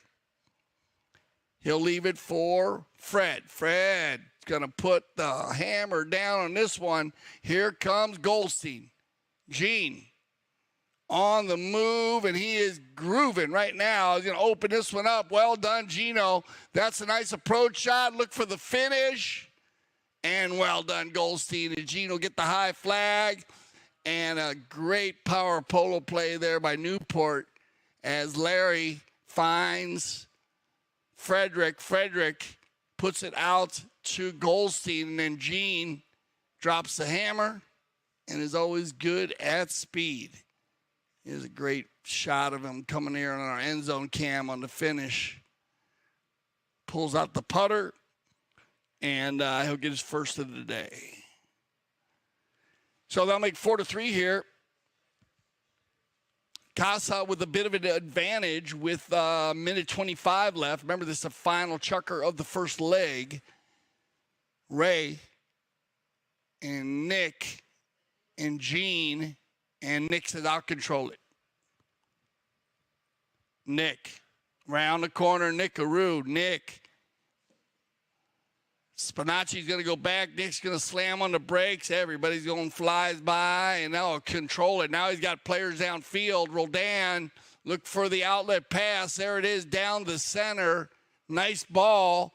Well met. Oh, good play by Grant Gansey here. Double G with the steal. Double G looking to put it away. Oh, that's good play, Grant Gansey. As not just getting the steal against a very strong player in Mannix, but then have the ability to turn it back upfield and the horsepower to keep it out in front, as Mannix had to go for the forward hook just to try to hit his mallet forward. Watch it. See how he goes, tries to swing forward. Watch, like there. He just tried to hit his mallet forward above. Good thinking. Just not enough time, and that'll end our third chucker and our last chucker of our first leg. So, Casablanca, they'll go ahead and take a seat, and when we return, we will have Newport in the white jerseys going up against Santa Rita. Stay with us here on CTV Sports.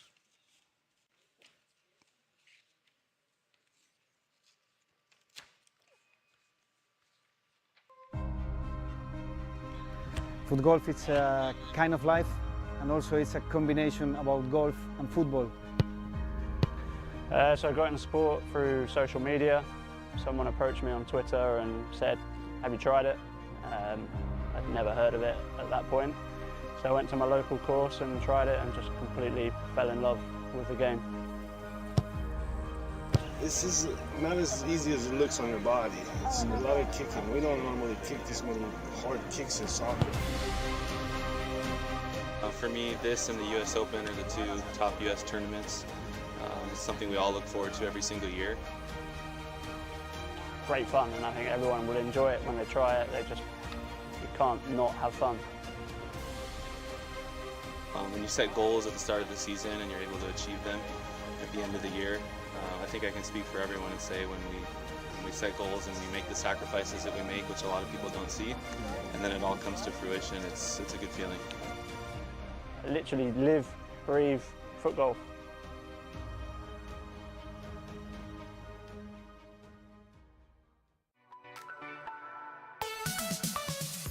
The Lennox. When you walk into the lobby, you will see the tranquil world. You're getting out from the fast-paced world of Miami Beach. We have an hotel of 119 rooms, all of them with different touches and different personality, very based on our greenery and eco-friendly environment. I'm very proud of our restaurant. It's Mediterranean inspired by our executive chef, Hernan Gricini, who is a Michelin star experienced chef with international background. Our pool, very small, very intimate. Remember, Lenox is the quiet and tranquil place in the craziness of South Miami Beach.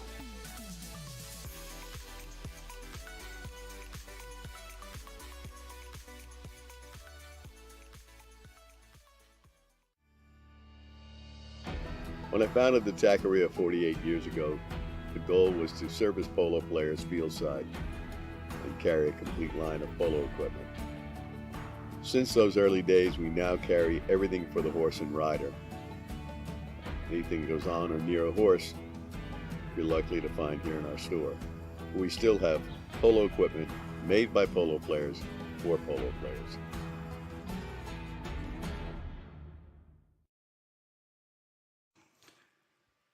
Okay, welcome back, everybody, to CTV Sports. This is the Santa Rita Abierto 2023. And as we're starting, 5 teams, so we'll start our first game with a round robin. If you're just joining us, Casablanca with Ray Raful, Grant Ganzi, Nick Roldan, and Juan Bellini. They edged out Newport in the white jerseys that we will be playing right now. Larry Austin, Gene Goldstein, Pablo Spinacci, Fred Mannix, and 5-3. So +2 will go to the Casablanca team if needed. Winner of this will play in the final on Sunday in this round robin. Winner of our game this afternoon, Sebu Khan, Travieso, they'll play in the final, and then, of course, all the other 3 teams will play in the Just for the Fun of It subsidiary final, and that'll all be on Sunday. So you can join us. Begins at 10 a.m. And remember, in the round robin, 3 chuckers of polo, so you need to come out firing on all cylinders. No time to wait around when you're playing in the round robin. And we haven't seen a round robin in a while. And all kinds of tournaments going on. We play the Casablanca Spring Challenge, then we have the Eastern Challenge, the Memorial, and then the World Polo Pride. And I heard someone told me that our general manager was booting up, as they say, getting ready to go for the World Polo League Polo Pride. So keep an eye out for Mr. Cale Newman. He's going to be back in the saddle. So it's always a great tournament, a lot of energy for that. So make sure you join us. That'll be our final. Looks like Gaston, we're ready to go. Gaston Dorniak, as that's our mount official. We have our second man in the stands, Steve Lane, with the iPad in the... Oh, Melly says, let's play polo, guys. She comes out firing right here. Let's go through it. Centerita, Melissa wearing the 1. Riley Ganzi wearing the number 2. Mariano Uranga Nito, we call him, wearing the number 3. And Alejandro Navidestrada wearing number 4.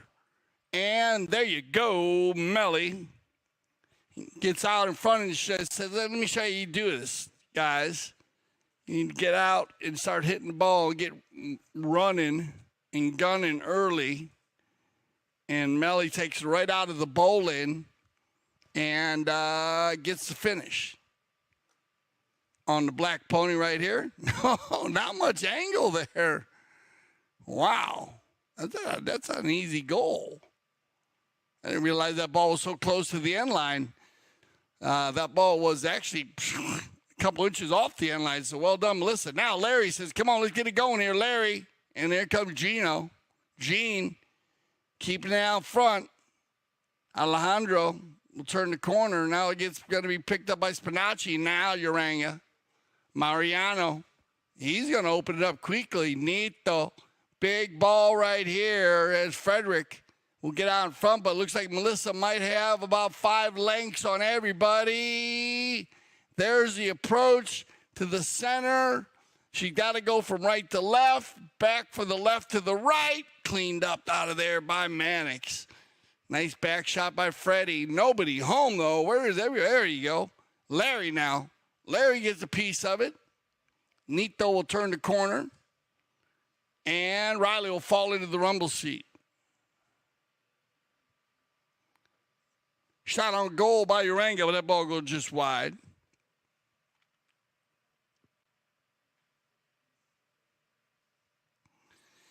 The knock kick coming here will be by Frederick Mannix. Big ball by Mannix. Look at this ball to the outside, and this is what you want. You want to get Gene Golsey going forward here. Riley's going to press him here, try to get the hook. Well, keeps the pressure on him, and that gives Uranga time to come, and Nito will take it across the field and regroup for Santa Rita. Mariano. Good rotation here. Gino goes for it. Now Nito.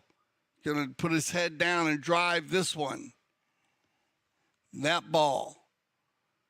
Backed up by Larry.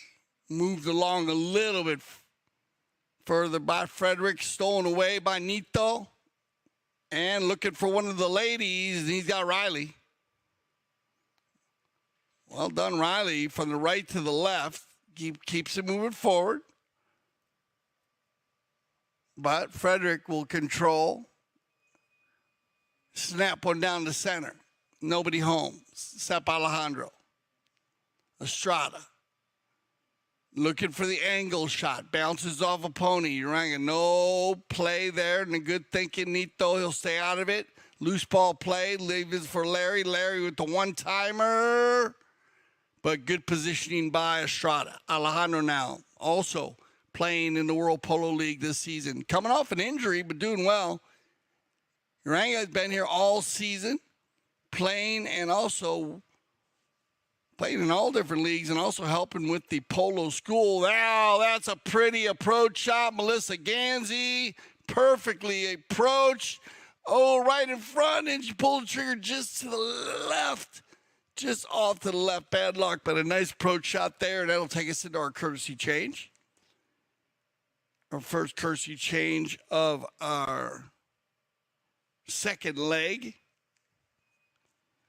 Remember, we were talking about the Work the Road Ride program. They do, they do like to raise funds and bring awareness to a national caliber program. Using Polo, as a vehicle to help low-income youth in the Philadelphia area.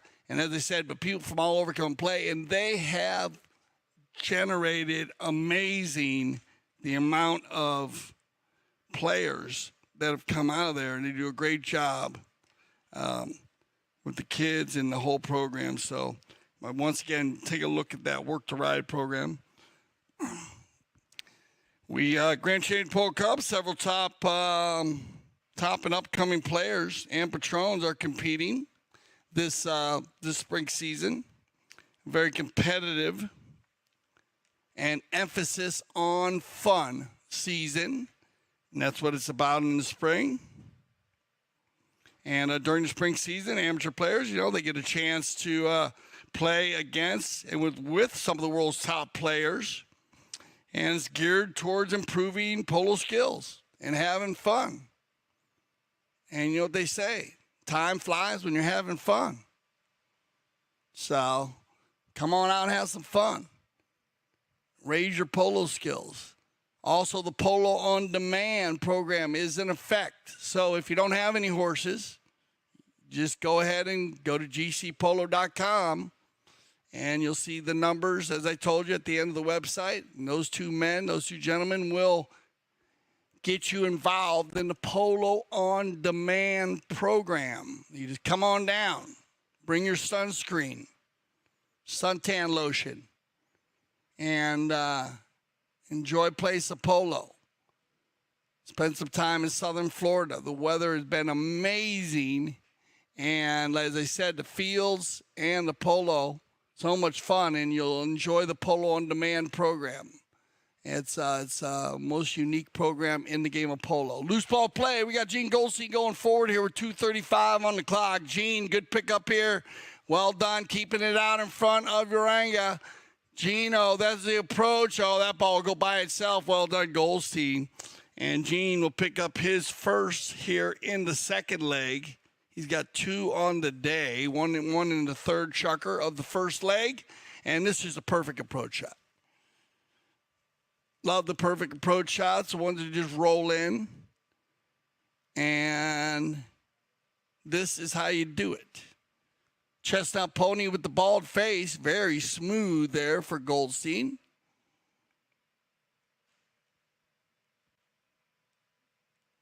And we got to see Gene's family, Melina, his beautiful wife, and their children. They were down at the beach polo. Just spectating this year, but now Goldstein going for a second goal. This is what he did in the first leg. Once he gets going, but Alejandro, he knows it, so he puts the leg on him, gets him moving, and Estrada will turn the pink jerseys and head north. This field running north and south, field 3. Big ball by Mannix, looking for Spinacci, stolen away by Estrada. Alejandro, one time down the center. Loose ball play, Riley. Good pickup, Riley. She's on the fly, Riley. That one skips over a mallet, taken out by Frederick, and he'll go under the neck with it. Checking the field. Still keeping it moving here. And there's going to be Goldstein again. Gene keeping this one a little bit closer. Now he leaves it for L.A.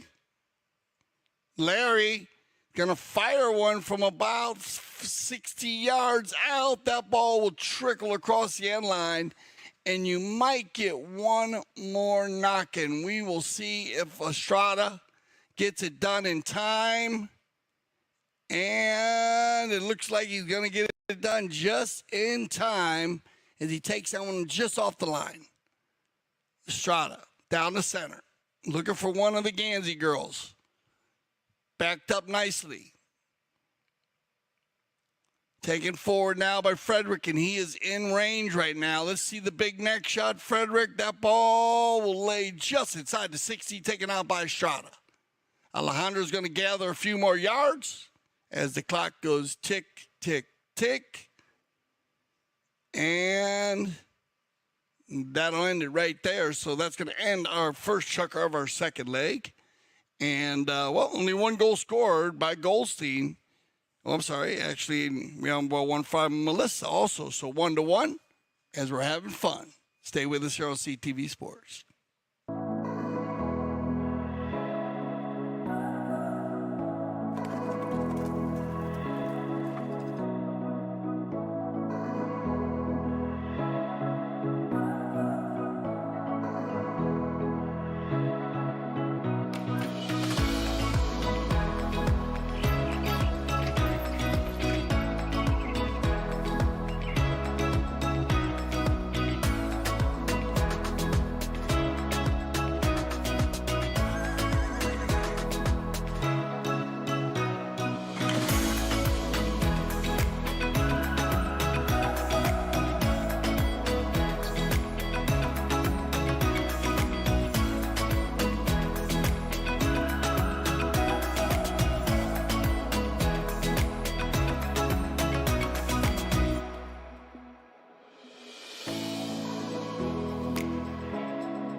Okay, here we go. Second chucker of our second leg.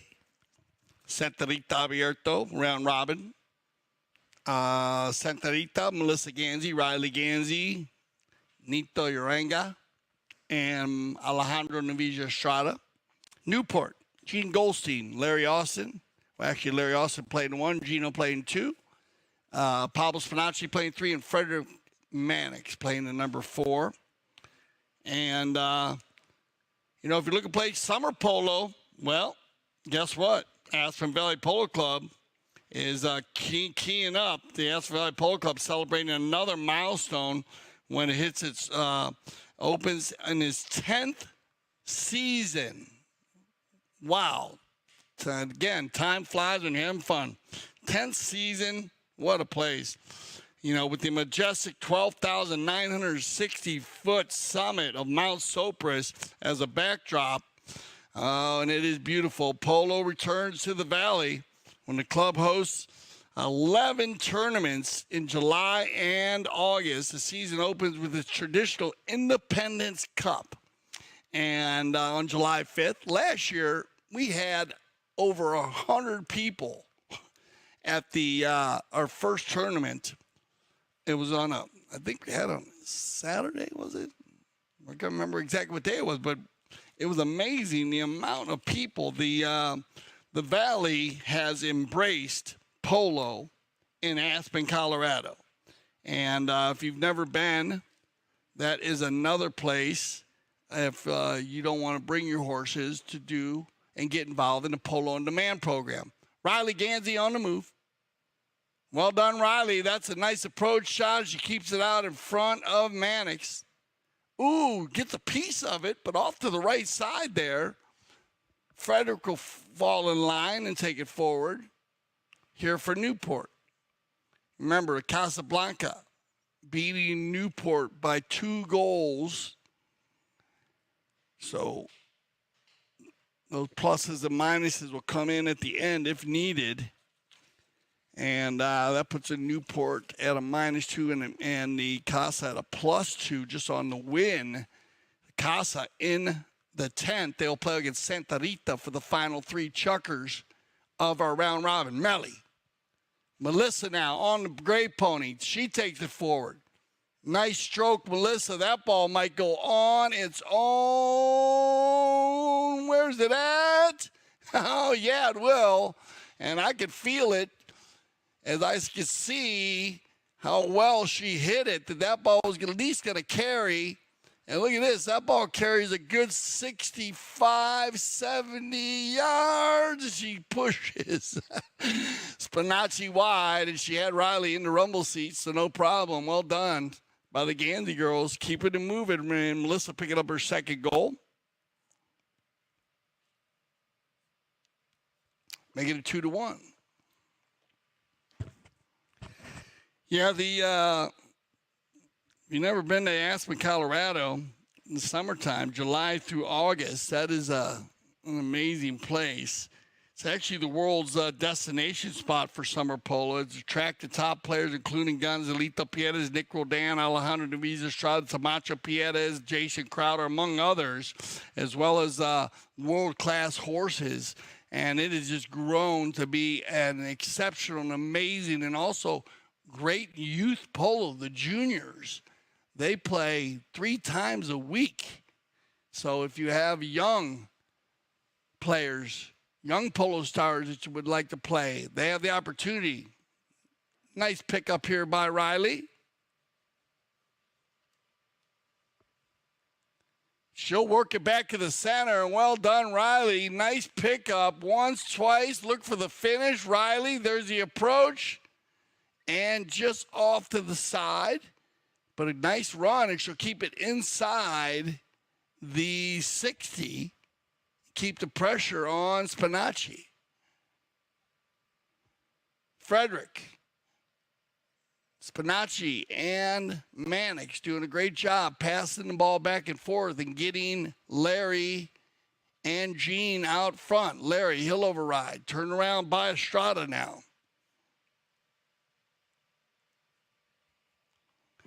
Left in here by Alejandro. And he'll look for Riley again. Riley comes from the center, gets a piece of it, goes across the center, though. Nice pickup here. Good ball control by Mannix. Frederick. Big shout out to Fred Sr. If you're watching today, Fred, we love you and miss you. I know you're out there in Palm Desert doing your thing, as he was always tuning into the World Polo League games. Larry, and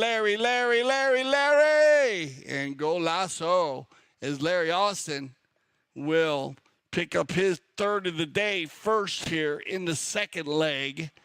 And again, it's a great approach shot. Love how Larry comes from right to left. You notice right here, he's going to hit to the far post. Boom, always hit to the far post. Bring your horse over like that. Then you have the easy finish. Well done, Larry. It's always easier said than done, but if you do run the goal, it's always easier to hit to that far post and then come from left to right on your horse than to have to pick up that ball and go for the deep neck shot. Grand Champions Polo Club, GCPC we call it. It's a spring league here, and it's medium goal practice games. And you get at least one a week, so it's always a lot of fun to get in there and have some practices. More relaxed style. Stick and ball sessions available during the week also. Teams get 2 medium goal tournament games every weekend, and so you can count on that if you can't be here during the week. Ambulance and umpires all for all tournament games. Keep everybody safe and happy.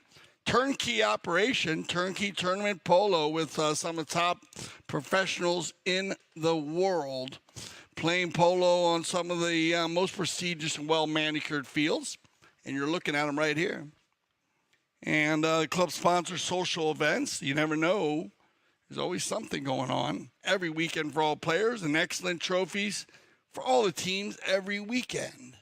And that is something that the Aspen Valley Polo Club, along with the Grand Champion Polo Club, is at a high level. The actual trophies and awards that are given to the players is just spectacular. Spring season is will be live streamed, so tell a friend if you're at the game. Troy, if you're listening, tell a friend. I know you're out there listening. And it is live streamed worldwide, Wellington-based, Chucker TV, CTV Sports. And I'll be doing all your announcing for the spring season. My name's Dale Schwetz. And you never know, though, we always have a special guest bounce in every so often. My executive producer, Mike Ferreira, says, let's change it up a little bit. We did that this season with CTV Sports, and we had a lot of great feedback as Jan Edick Frank, my co-partner, co-commentator, and a very good friend, working here in the CTV studios all season. We covered everything from 6 goals to 26 goals. We did over 125 games, 125 broadcasts this season. And so you definitely had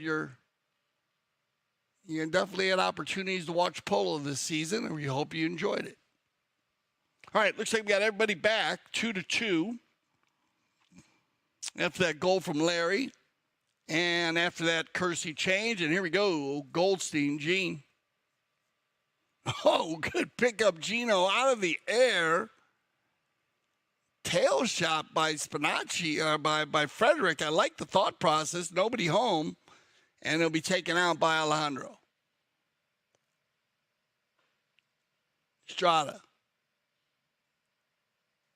Big ball by Alejandro. I got to tell you, Alejandro Strada, they put him 7 goals. They put him from 8 to 7, and I think he's been playing more like 9 all season. So, that does happen. I was surprised they put him down, but, man, he has been playing spectacular polo. Here we go, though, on the move, though. Newport trying to break the tie here with 2:23 on the clock. Riley, nice hook on Larry. And they come together, and a good ride-off, and turned around by Nito. Good meeting there by Fred, by Spinacci, keeping it going by Uranga. Mariano, wow, he's going to launch this one, and Mellie's probably out in front. Yeah, there she is, always in the perfect position. Melissa turns her shoulders nicely, lays it right inside the 40, look for the finish. Oh, just on the end line, turned around. But a good run here by Santa Rita, but we might have a 3-on-1, and here they come. But you know what? Estrada's the perfect guy to have back there. Alejandro, oh, he overrides a little bit. Larry on the near side, nice pickup. Now he'll take it forward. Looking for Spinacci. Cleaned up. And controlled. Nice hook there by Larry. On Estrada. Back to Larry. Larry looking for Gene. But Uranga, well done, Mariano, with the nice little half shot. Now he'll keep it going. He's going to open it up and watch his Bay Pony run. But Gene Goldstein says, yeah, watch the chestnut. Oh, Gene got there before him. Couldn't get back to the ball. And Uranga is going to find Melissa on the gray. Mally, there's the approach. Inside the 60. 45 seconds. Now that ball's going to go on its own once again. Melissa shooting from way out. Her second goal from over 40 to 50 yards. And here's the approach on the drone. He gets it just inside the 60, this one. So that one was from about 58 yards. Well done. And that's going to take us out of the chukker. I don't believe they're going to have time for a bowl in. No, as the clock goes tick, tick, tick. So that'll open it up 3-2. After 2, we'll be back for our third and final chukker of our second leg of the Santa Rita Abierto.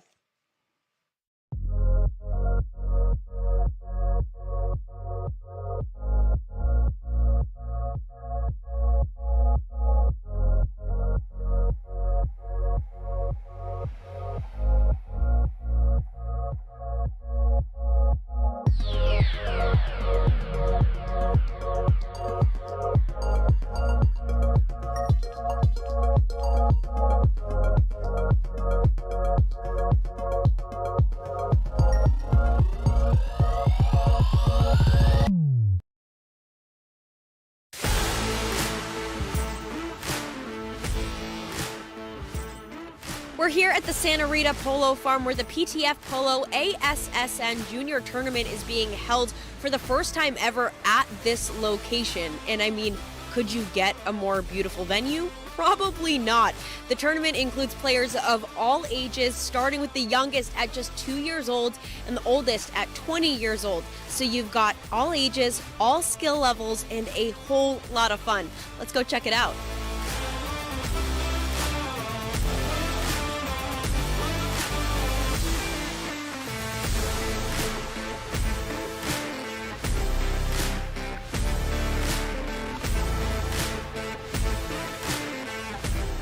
It reminds me of my days when I was in that position playing the kids tournament, and for us it meant the world. So I'm very happy to be here supporting my son and other kids as well, because I think they really enjoy this, and for them it's even more important than for us probably playing the 26 or the 22.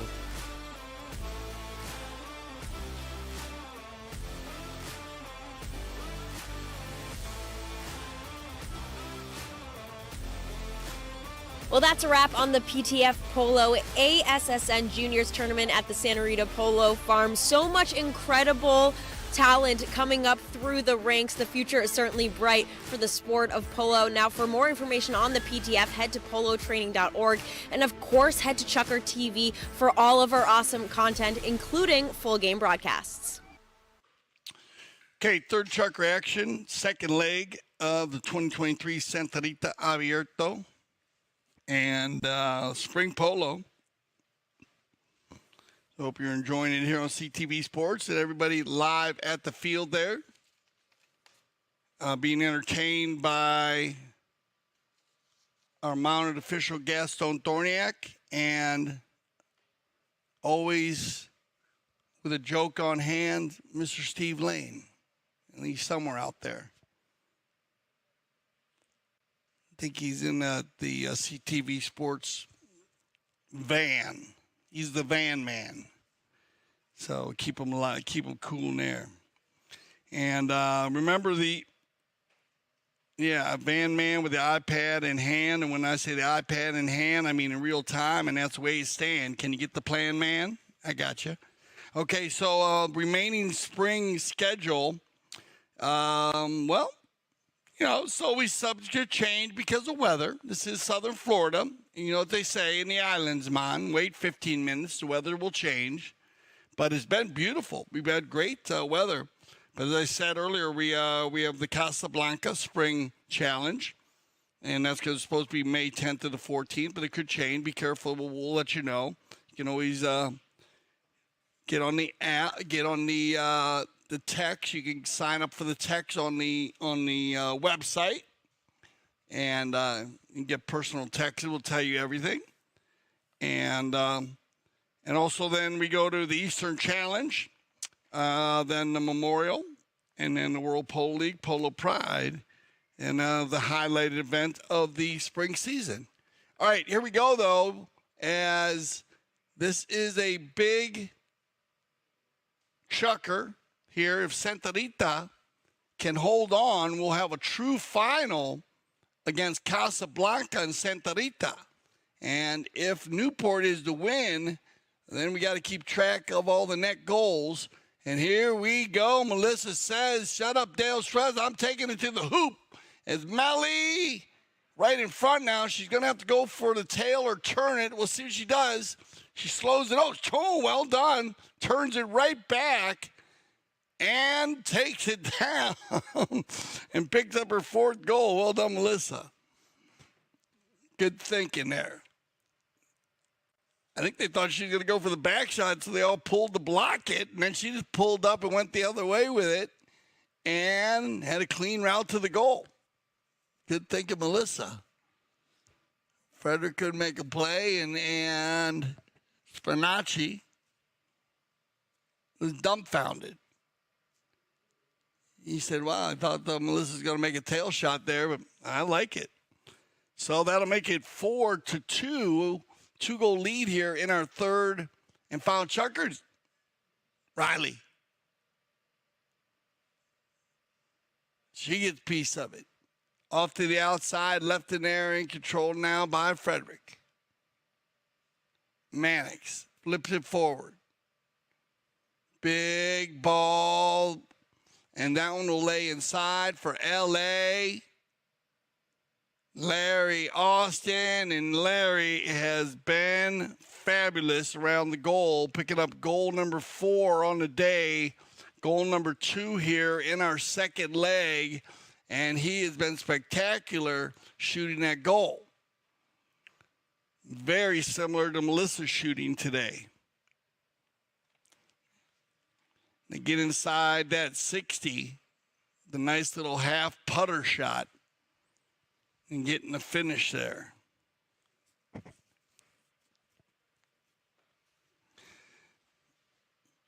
All right, here we go. Let's see if Newport can get one. Try to get the equalizer here. Back to Larry.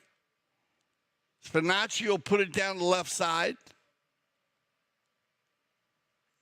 Well done. Look at this. Frederick Mannix. Oh, Frederick 7 times out of the air.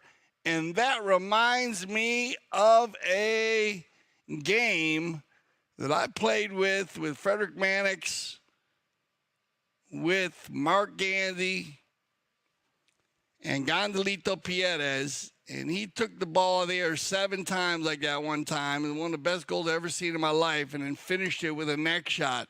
Melissa Ganzi, though, she's going to take it down. But picking one pole, stolen away now by Spinacci. Pablo, he'll turn it back up for Newport. Looking for Frederick with the hot stick. On the far side, Larry, he'll override.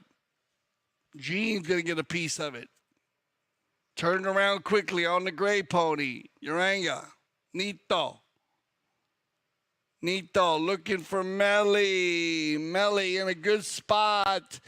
And that ball went a little bit further than she wanted. She'll just go ahead and slow it down.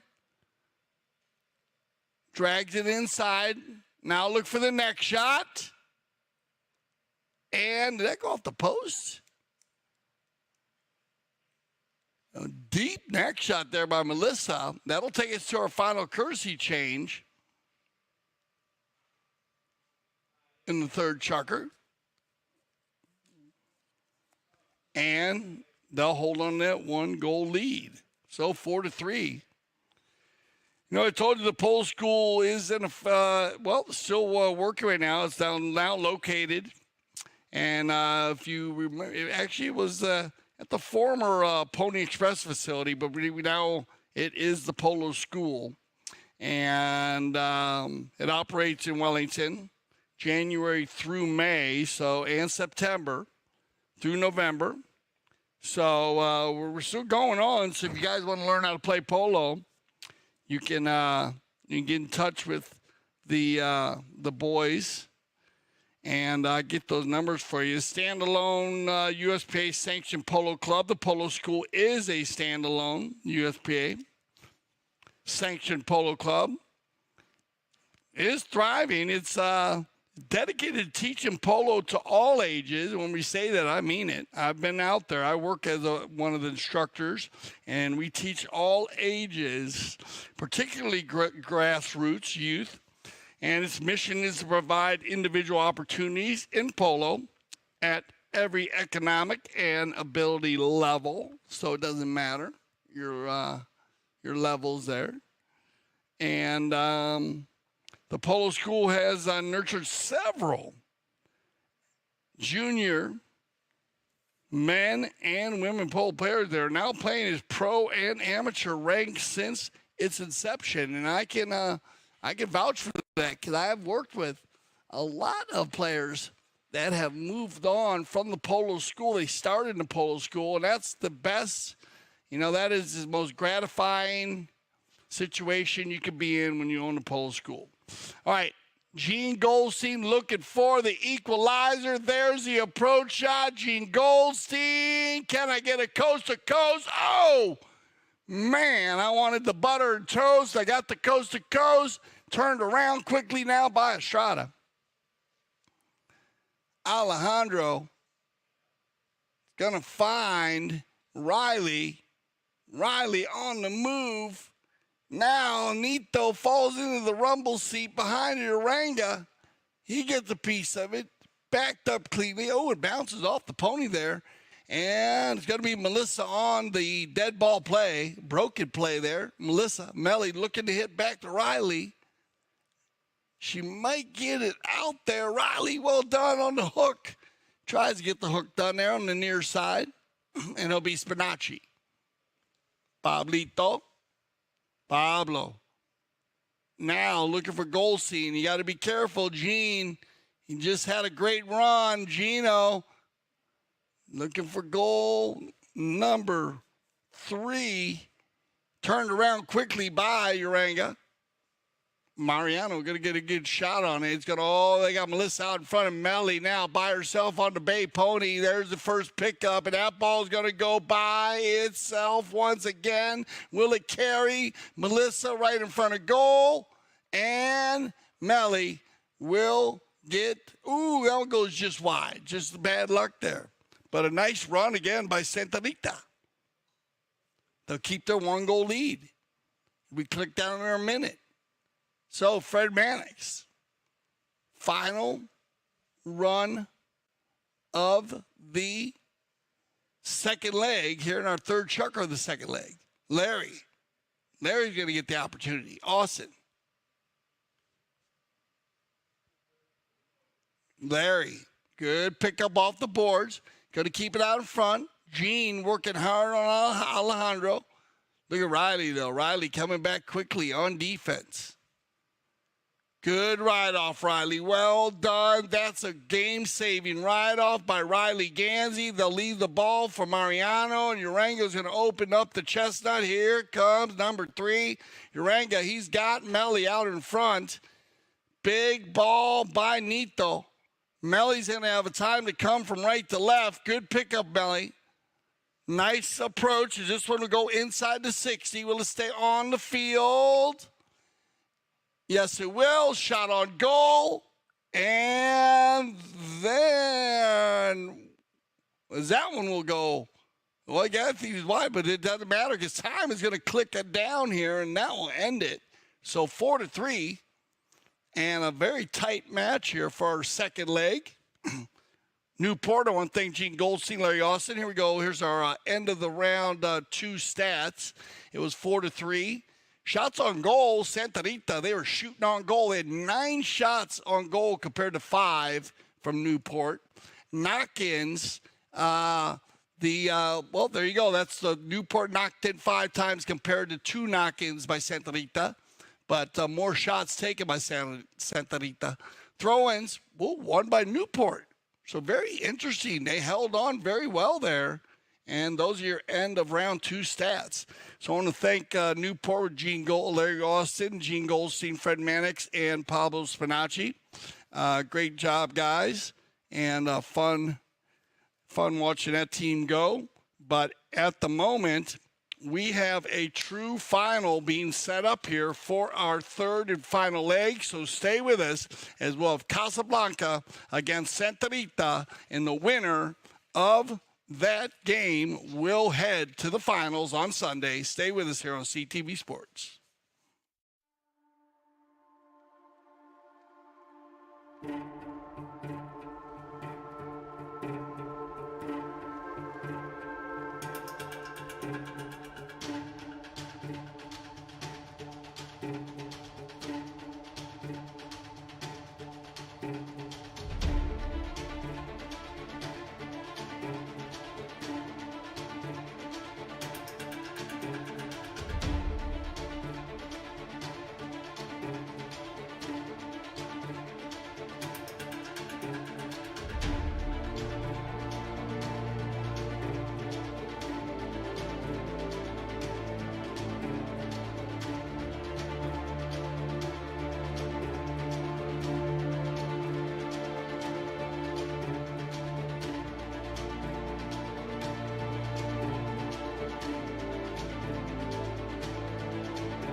All right, welcome back, everybody, for our third and final round.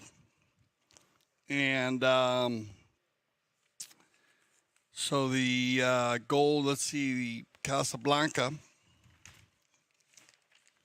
they won their first game 5-3, and against Newport. So that made them, they gave them plus 2 goals there on that. And then you had the Newport went down -2, and then Newport went against Santa Rita, and it was a 1-goal difference. So Santa Rita goes +1 on it, and the looks like the Newport team, they go down to -1 there, so they'll go out of -3 if you had to go to net goals. But otherwise, right here, we got true final for you here. Winner of this 3 Chuckers will head to the finals on Sunday. So this is a good one. Couldn't ask for a better matchup here with Casablanca and Santa Rita. Going for it.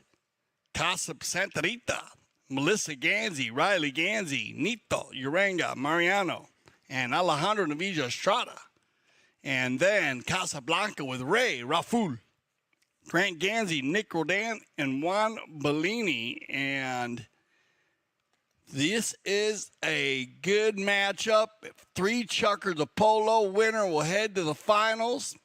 Runners-up will head to the subsidiary final, the Just for the Fun of It on Sunday. Here we go. Ray Raful with his first opportunity. Ray gets a piece of it.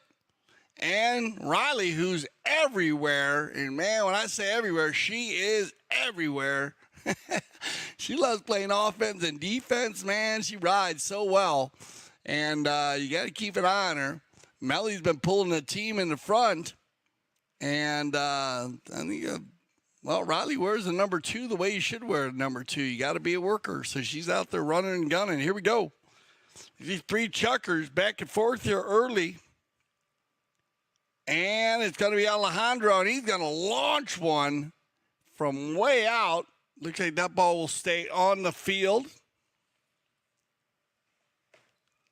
And they'll run the corner. It'll be Nick. Roldan. Going to find Wamba. Looks like he's finding the right double G. Grant Gansey going to open up the chestnut punny. Oh, we got to go. Look at Ray coming in hot also. Nito's going to come back, though. Put the pressure on Grant. They slam it down. Grant goes back to the inside. Tries to scoot by, and Grant picks up his first here in our final leg. Be Grant's 3rd of the day. As a nice little play here as he comes and slams down. Nothing that Uranga could do. Pretty much just without fouling. He had to give him one play right there. Grant takes a nice tap shot. And very smooth 4-legged athlete there as Ray was down there helping. Rafu was running and gunning as when Double G broke loose. Grant now, he's going to look for Nick going forward, but this is going to be picked up by Alejandro. Turned around quickly. Controlled by Estrada. Alejandro. Loose ball play.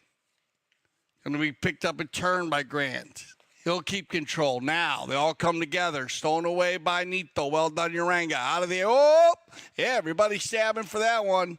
As Nick is going to get control. And that ball, I don't know if it went off for Ray or not, but it definitely goes in there. We'll have to check on the replay here. Nick shot that ball. Ray was in the vicinity.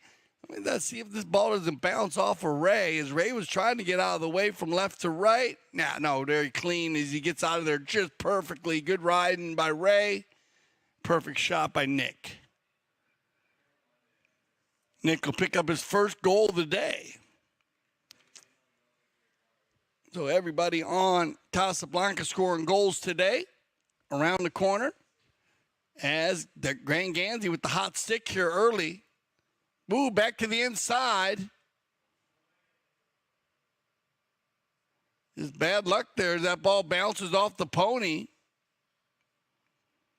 They come together here. Taking it the opposite way. Now it's going to be picked up and controlled by Alejandro. Strada looking to get loose here. Uh-oh, they got a 4-on-3. Here they come. Uranga. Mariano's going to use the inside of the field and open it up quickly. Back to the inside, though, and it'll be Nick Roldan. Roldan to control. Nick now.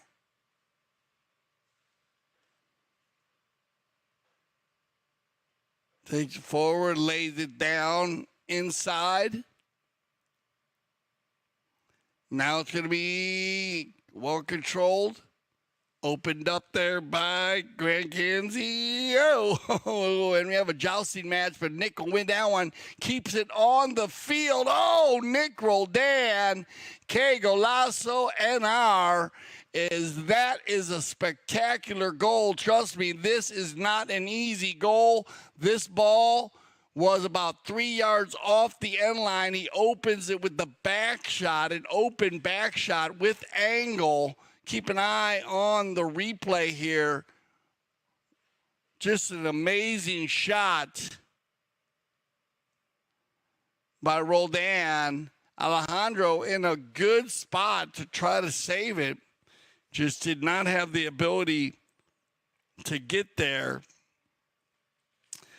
We were talking about the Polo School, and if you want to be involved in the Polo School, and as I said, you get more information on the Polo School from the Director of Operations, Juan Bellini, or General Manager, Cale Newman. You can get all their numbers at gcpolo.com.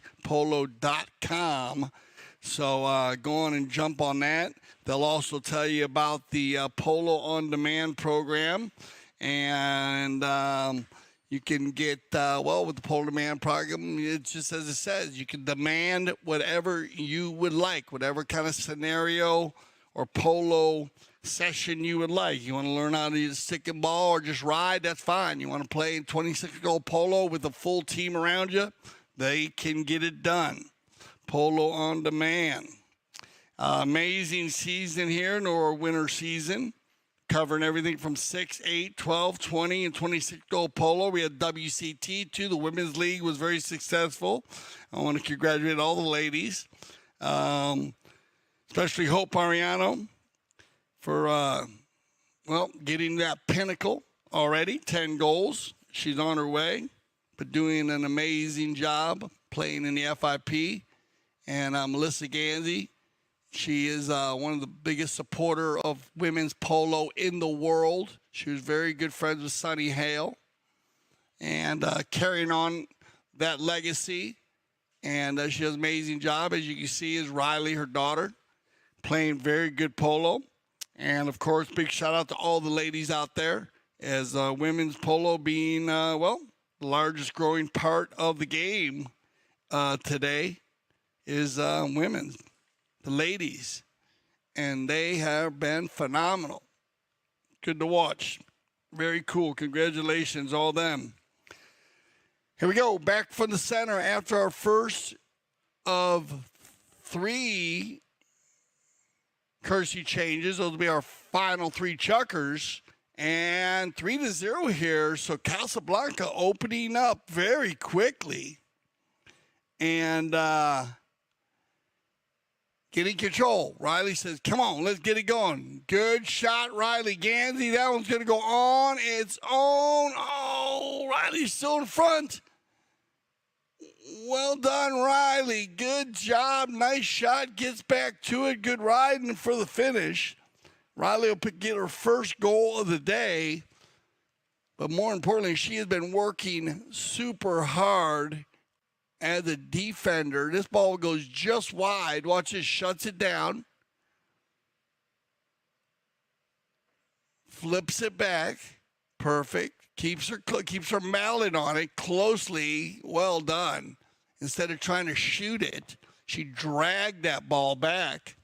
I actually learned something there. That was really cool. to drag that ball back, not just shoot it, but to drag it. That way, if anybody comes to try to steal it, you can basically, redirect the ball. So well done, Riley. Here we go. 3-1. Clicking down to 115. Shot on goal by Uranga. Taken out by Roldan. And they'll turn the corner. Nikki. Big ball. Looking for the big ball. Doesn't get as far as he wants. Taken forward now by Grant. And it'll be controlled by Nick and moving it forward. Ray, Rafoul on the move. Ray. Good pickup, Ray, as he crosses over the 60. Ray now with the drag. Oh, Ray, Rafoul. Ooh, just off to the left side. But a nice attempt there, and the clock goes tick, tick, tick. I think Alejandro might go ahead and just go ahead and control this one. They might get one more knock in. No, that's going to go ahead and end it. So 3-1 after our first and final chucker, our final leg of our 9 chucker round robin for the 2023 Centerita Abierto. We'll be right back after a commercial break. Foot golf is a kind of life, and also it's a combination about golf and football. So I got into sport through social media. Someone approached me on Twitter and said, have you tried it? I'd never heard of it at that point. So I went to my local course and tried it and just completely fell in love with the game. This is not as easy as it looks on your body. It's a lot of kicking. We don't normally kick this many hard kicks in soccer. For me, this and the U.S. Open are the 2 top U.S. tournaments. It's something we all look forward to every single year. Great fun, and I think everyone will enjoy it when they try it. You can't not have fun. When you set goals at the start of the season and you're able to achieve them at the end of the year, I think I can speak for everyone and say when we set goals and we make the sacrifices that we make, which a lot of people don't see, and then it all comes to fruition, it's a good feeling. I literally live, breathe foot golf.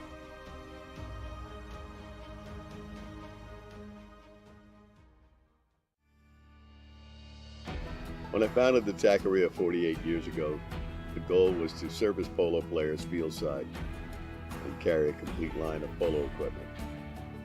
Since those early days, we now carry everything for the horse and rider. Anything that goes on or near a horse, you're likely to find here in our store. We still have polo equipment made by polo players for polo players.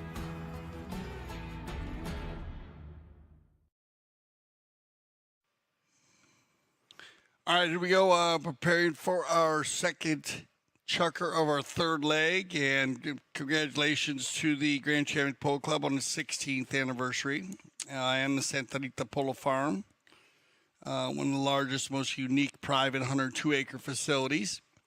And we watched a lot of polo out there, so if you had the opportunity to get out there, remember it is a private facility, but it is open when we do play games.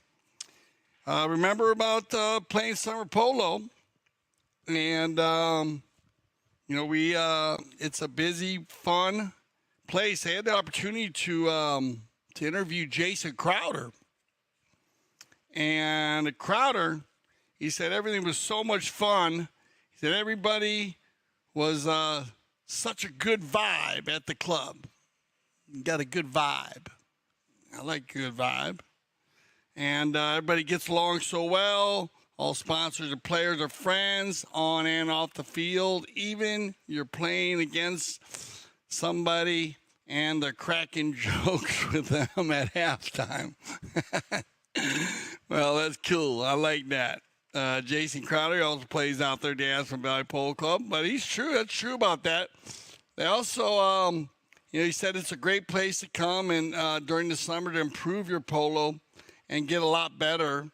They said we play some really good players, including Gonzalito, Gonzalito Perez, who's probably one of the top players. He's a great base, but there's we get all kinds of types of different high goal players that play at the Aspen Valley Polo Club. Roldan, Estradas, all the Estradas, Nero, McDonough, Polita Pierre, you name it. They all comes. And but he said definitely playing against the best, and more people know about the club. And that's what he said. There are so many people that were coming out to the club that we had to increase the security just to be able to, not for any problem security, it was more for just parking cars, because so many people have been embracing the Polo in Aspen. And it's just an amazing place anyways. It's one of the top destinations for fly fishing. And, of course, there's so many different sports you can play there. Riley Gansey on the move here in our second chucker. Good pickup, Riley, 3 in a row. 4 into the corner, she'll go for more. 5, don't take no jive as she works it down to the end line. Keeping it on. Well done, Riley. Ooh, Grant gets a piece of that one. And Riley ran it the whole length of the field. And now Nick. And it looks like he's getting a little suntan, getting a little sun on his arms there. He's got his sleeves rolled up, but he must be hitting the ball pretty well, because Ray Ralfool on the move. He'll override, and he get turned around by Estrada. And it'll be Alejandro. Alejandro, nice hook in there. Good neutral play. Watch out, Ray. Whoa! Ray comes in for the hook, but going to be Alejandro to keep this one away from the 2 Casablanca players. Here comes Ali. Estrada. Yeah, he'll leave that one for Mariano, and he's going to crank one down off to the right side, though, as Grant will get position. Ooh, I like that double G. That's a nice little fake right there. Looked like he was going to back it. Ooh, watch out, though. Estrada comes in, gets the hook. Bellini will slow him down. Look at Grant gets back very quickly. There's the shot on goal. And right now, Grant Gansey is everywhere here in this second chucker play. Third leg. Grant. A little bit of a mishit there. Stolen away by Estrada. Back to the center. And it'll be the dynamic duo of Bellini and Roldan. And they'll control from the back. Now Nick, down the far right side. Nick checking the field here, looking for an open player. Estrada going at it with Grant. Grant keeping him busy. Estrada doing a great job on defense. Grant with the deep neck shot. And he'll get the low flag there, but true coast-to-coast run is Casablanca, finishing the plays very well, not leaving anything on the field. And that might stop the clock here. So that's going to stop the clock. And you might have a tack time or some kind of time right now. The all the summer tournaments are pretty cool. You got the Chucker TV. This is out in Aspen again. You know, we have you got to remember on August 27th, if you get the opportunity, at least watch that on CTV Sports. It's the Summer Polo Charity Classic. It's benefiting the Aspen Valley Hospital Foundation. It's a very important, it's a club summer marquee event and one of the city's most anticipated social events for the summer. It's an amazing deal. We've raised over $3 million since it began in 2016. So, get involved if you can, support the cause, and that'll be on August 27th. That is put that on your calendar because that's a huge event. It's a fun. It'll be fun to watch on CTV Sports. If you cannot be there, if you can be there, come on out and be there during that time. But we start off, we do the Independence Cup, and then it goes to the Chucker TV Cup. We have the Craig Sake Memorial, the Basalt Classic. Basalt is a town right next to where the club is. The club is in Carbondale, and Basalt is where they have some of the top fly fishing in the world. People fly in from all over the world to fly fish there. It's a beautiful little town. Emma Challenge, which is right there by Soper's Mountain, and you got the High Alpine Cup, the Mount Soper's Cup, of course, Rocky Mountain Open, Carbondale Classic, Triple Crown of Polo Aspen, and the Silver Queen Invitational. A very busy summer. So if you do have the opportunity, or as I said, you'd like to play polo in the summer, check out the AspenValleyPoloClub.com, AspenValleyPoloClub.com. Here we go. 4:20 on the clock. Well, hello, Aspen, Colorado. As it's going to be Melissa. Melly, good pickup on the bouncing ball right there. And a little drag, just off to the left side. And it looked like he's getting a little chewed up there, right there in front of goal. But you can imagine, after 9 chuckers.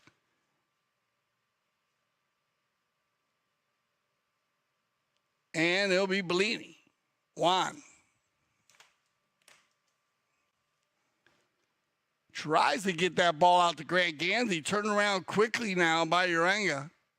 Nito gets through the hook of Grant. Nice play by Nick Roldan. Nick steals it away. Ooh, bad luck there as it bounces off a raised pony. Bellini's going to clean it up, though. And it'll be picked outside by, once again, Roldan. Nick. Nick dragged it forward. Oh, man. He powdered that one. I don't know if that's going to stay on the field. And no, I didn't think so. Nice shot.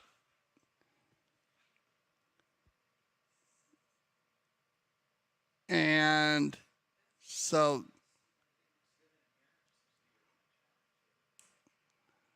yeah, so the ball looked like that ball just went out of bounds. So I guess that's going to stop the clock. As you're going to get a Kersey change here. Yep, they're going to go and use the Kersey change.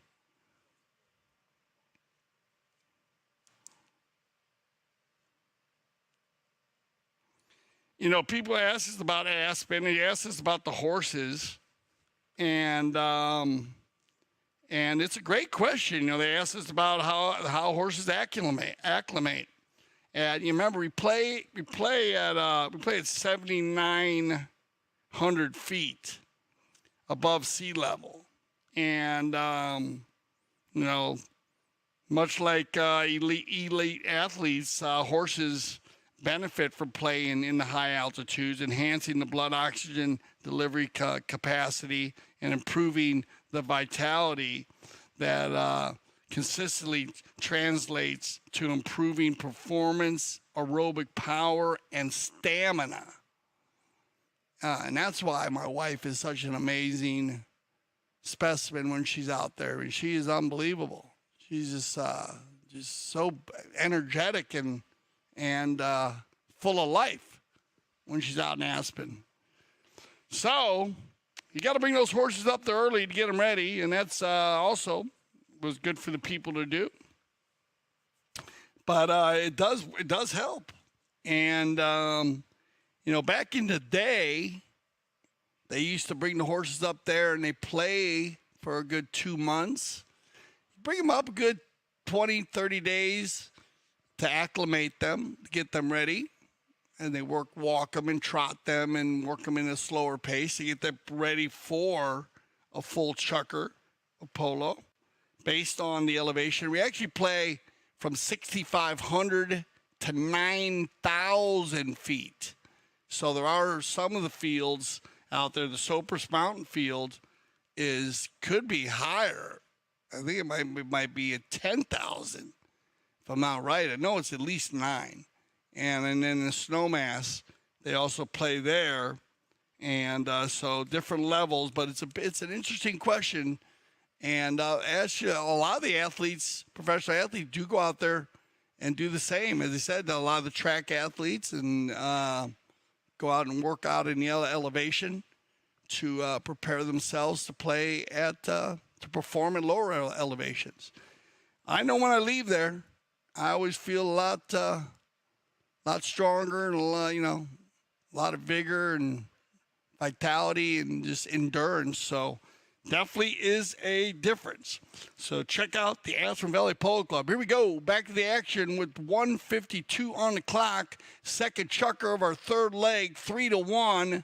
Nobody really scoring goals here in this second chukker. Everything was done in the first of 3. Now Riley Gansey moving it forward. Ray gets back. And he's cleaned up by Bellini. Juan.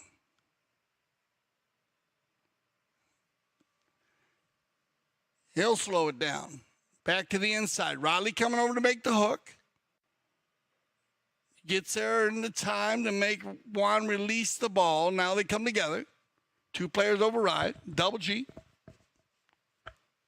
Looking for Nick. Oh, nice play right there. Nick takes the stick away from Estrada. But that is good defense by number 4. Not the foul, but to stay right in a perfect position so that Grant did not have an easy shot at goal. That ball goes just off to the left side. Big ball down the right side. Will it stay on the field? And no, bad luck. That ball will skip out of bounds. And I think you're going to see the clock go tick, tick, tick. Yep, and that's going to end our second chukker of play. So there you go. Good shot from the drone there to escort our players off the field. And when we return with a 3-1 game, remember, winner take all here, we will have a change of possession in favor of Casablanca. Stay with us here on CTV Sports.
When I founded the Taqueria 48 years ago, the goal was to service polo players fieldside and carry a complete line of polo equipment.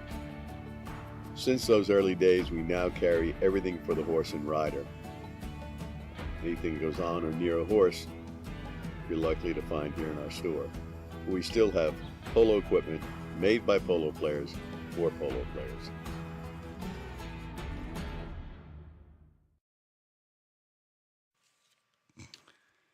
Okay, here we go, our third and final chukker, our 9th chukker of the day, third chukker of our final leg. 2-goal lead, 3-1 in favor of Casablanca. Remember, we'll have our stats at the end. Remember our stats, and we've had great feedback on the stats. We always do the stats as the goals scored. Of course, shots on goal is a big deal that we keep track of. And because the shots on goal, they compare to the knock-ins. Remember, when a team knock has not a knock-in, that means the opposing team is actually missing the goal. So that's a big stat, and it comes out to prove a lot of wins and losses. Throw-ins, we keep track of those, and those are possessions. The fouls committed, and where those fouls are taken from, either 5A or B. And but the other penalties are the 60, the 40, or the 30. The penalty 4, 3, or 2.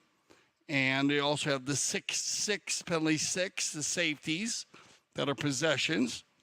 And so those stats have been amazing. You know, we got the Kentucky Derby coming up. And, you know, we talk about the Kersey change and how the Kentucky Derby has a lot to do with the Kersey change.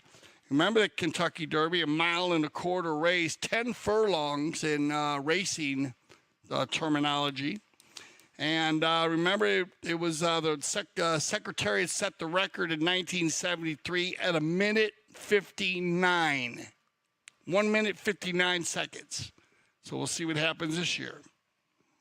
And keep an eye on that. Hopefully you are all keyed up on that. I'm excited about the Kentucky Derby. And so it looks like few adjustments being made, and we'll get ready for this final chucker. We're going to start with the change of possession here. A cop on the pitch. Here comes Juan Bellini.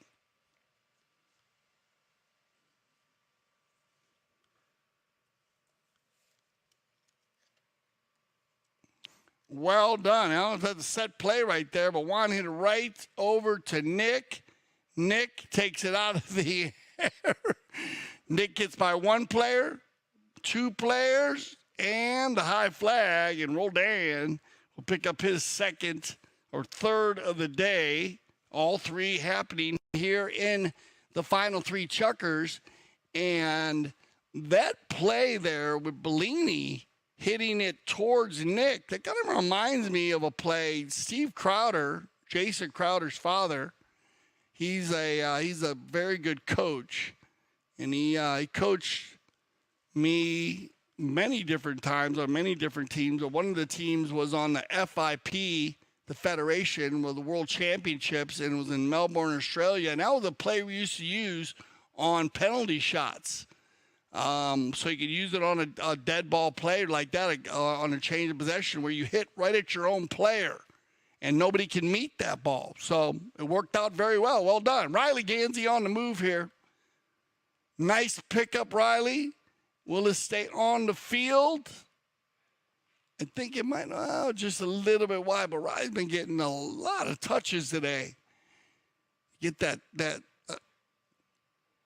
approach shot straightened out a little bit, and she's going to be scoring a tremendous amount of goals as she's been going to goal all day long and getting some nice touches. Juan Bellini on the knock-in. Decides to go down the center with it. Grant holds up, relaxes, and Ray Rafu on the move. Ray gets a piece of it. And I think it might got buried right there. It looked like Ray went to hit it and then it disappeared. And yeah, we have a buried ball, so you will get a bowl in here. And we'll see what direction they decide to bowl this one in.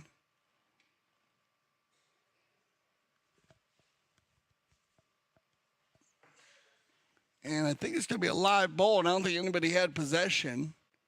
The ball kind of disappeared right there at the end. So, yeah, you will go ahead and get a bowl in. And it's going to be a live one. Here we go. So, back inside, Double G, looking for Ray. Nice hook there by Riley. Once again, as I said, Riley playing so much defense. Nito. Uranga takes it forward, slams on the brakes. Tries to keep that ball in a good spot for Alejandro. Estrada. Alejandro looking for Riley. Riley gets a piece of it back to the center.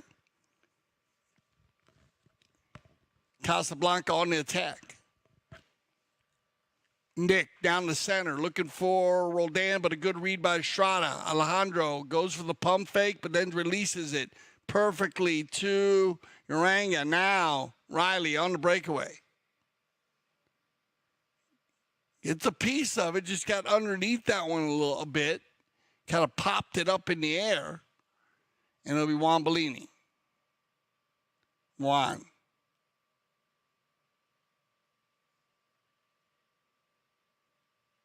Nice pickup here by Ganzi, and Grant's going to drive it home and keep Alejandro busy. Remember, 3-goal lead here, so keep the ball moving. Try not to foul. Try not to give any penalty shots up. Uranga will run the far side. Riley's going to open up the little bay pony. Beautiful look pony right here that Riley Ganzi's on. Riley. Well done, Riley. That ball might go on its own. Oh, just off the left side, but once again, keep shooting, Riley. She has had some fabulous runs at goal today.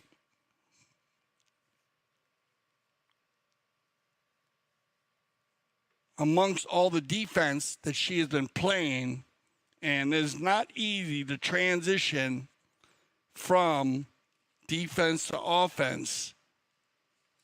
Get your adrenaline going, and you got to pump, and you go the opposite way, and try to make it back. It's not an easy task, and she's done it very well today.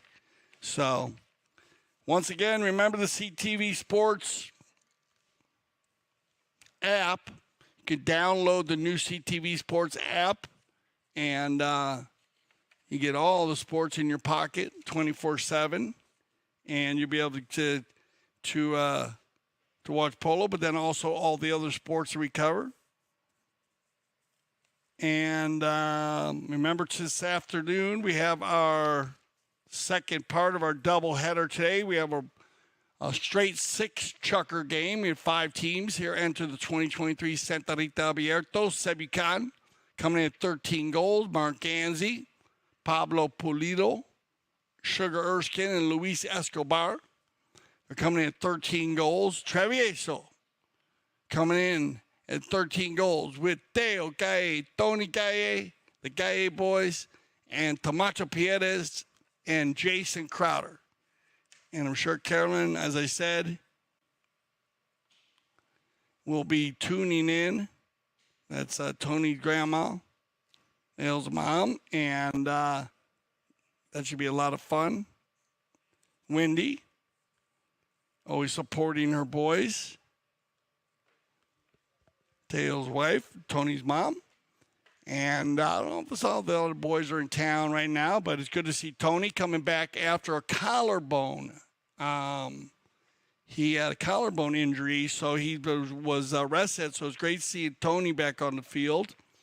And, of course, Teo playing in the World Polo League this season, doing a great job. They got edged out. They didn't win any tournaments, but he played very well personally. And as I said, his team, they just got edged out. A goal here, a goal there. It was so competitive this year in the World Polo League 2023.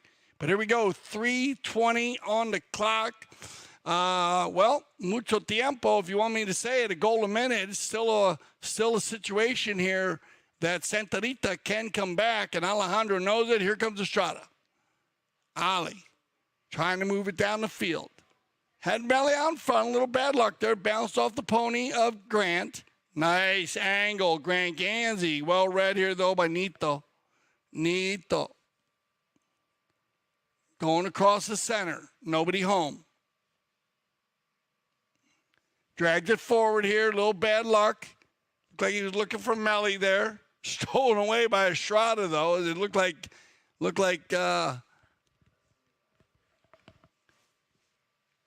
Bellini was going to take it out, but it takes around, and now it'll be Grant. Neutral polo being played. That's going to work in the favor of Casablanca as the clock goes tick, tick, tick. Big ball here by Roldan. And neutral play by Estrada, but Grant's going to slam on the brakes right here. Ooh, stolen away by Alejandro. Now, let's see if Alejandro can keep it moving. He might have Melly out in front there. Yeah, there's Mel.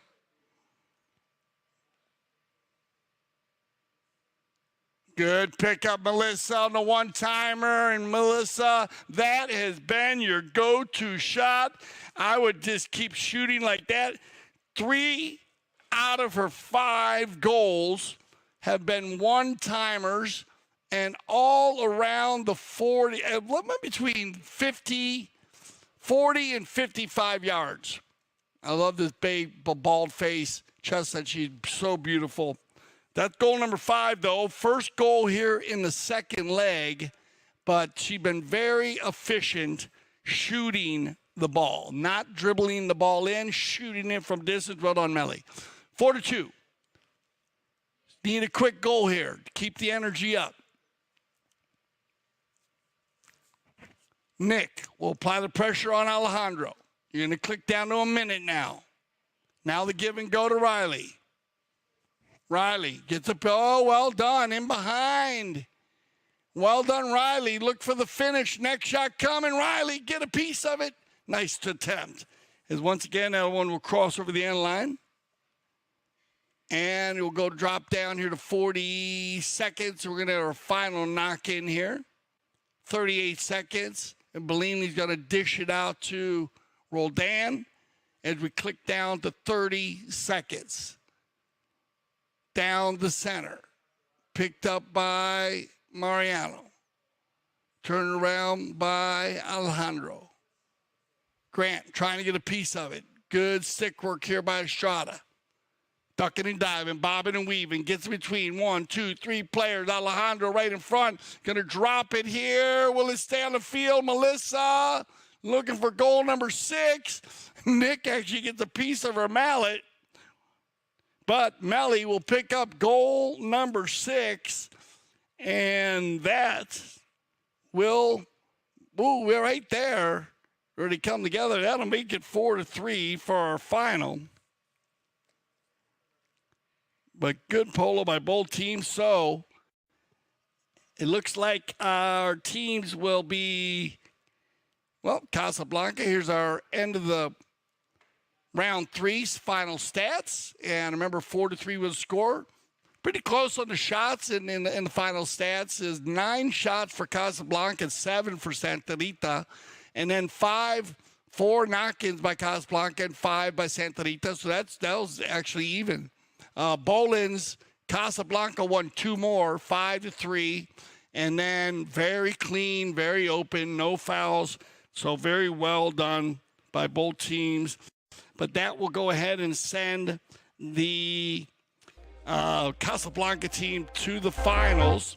So Casablanca will play in the finals on Sunday. Santa Rita and Newport will play in the Just for the Fun of It tournament, which will be on Sunday also.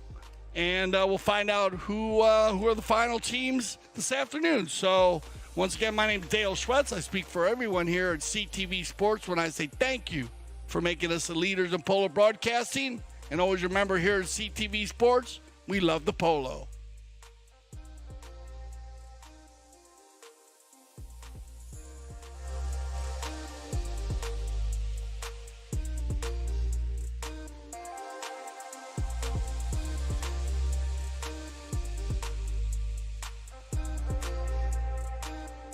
Fabulous game here for our second game of the 2023 Santa Rita Abierto. I'd like to welcome to CTV Sports, and of course get on the Facebook conversation.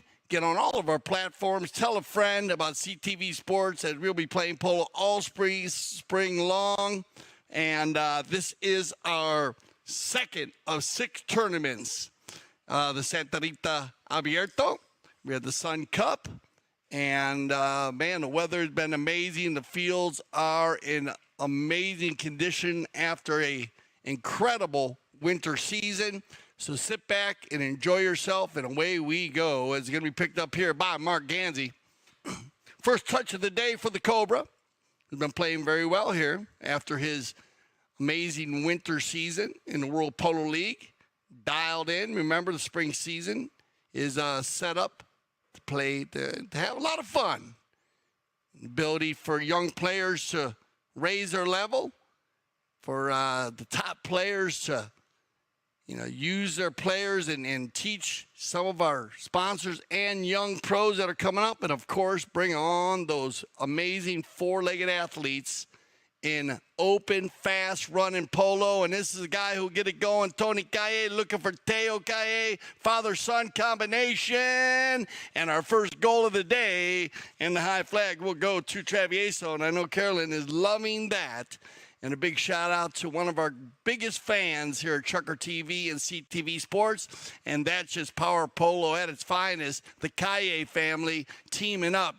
Tony coming off of a collarbone injury. Look at this pass. Perfectly played for his father, Teo. And a nice finish there under the neck. Good defense by Luis Escobar. But nothing he could do as Teo was just in the right place at the right time, and a perfect pass by his son. Off of the player, bounces off, picked up here, and it'll be Luis' first opportunity. Or Pablo, actually, Polito. And now the loose ball play for Sugar. Yeah, everybody going forward. There's the outlet pass for the Cobra. Ooh, bad luck there. Just on the skip. And turned around quickly by Tony. He'll leave this one for Tamacho, who was another professional player who had an amazing World Polo League season. He was on fire this year on 6 goals. I got to tell you, Tamacho played very, very well on every game, and his Casablanca team he played on was very successful. Jesse Bray, Double G. And, of course, they're going to let this one go. It's going to be picked up here by the Cobra. Turned around quickly by Tamacho. Downfield, and that's a nice pass. And Teo waiting for that pass all by himself. He'll put that one into the corner. Is he going to save it? He might. Well done, but good read here by Sugar. Erskine looking to sit that one out, but it bounces off of Tony Calle. Now Tony will slow it down, but it gets stolen away and picked up here by Escobar. Luis looking for the Cobra. Nice little tail shot, but picked up by Teo. Backed up quickly by Pablo Polito. And here comes Jason. This will be his first touch of the day. Jason once, Jason twice, and he'll drag it in. And look at this, Travieso on fire here early in this first chucker of play. Back and forth, it was kind of a broken play here. And Jason, seeing that Pablo was on his way, he just drags it in front, and then that's a kind of a nifty little shot right here. He kind of drags it behind his pony, I believe. Watch, he takes it forward here, and then he drags it, and it goes in behind. Well done, Jason. That'll probably take us to our first courtesy change of the day. Remember, we'll use the courtesy change halfway through every chucker for safety of the four-leg athlete. Yeah, that Casablanca team, as I was talking, Barto Castanolo, he was amazing also. He was captain of the team, and they just were on fire, Casablanca. And they're carrying on that energy by winning this morning with Ray Rafuli at 2 goals on the day, Grant Ganzi with 3 goals on the day, Nick Roldan with 3, and 1 by Wambolini. So they mixed it up very well, and they will play the winner of this game this afternoon. The runner-up will play in our round robin just for the fun of it. So make sure you join us starting at on Sunday at 11 a.m.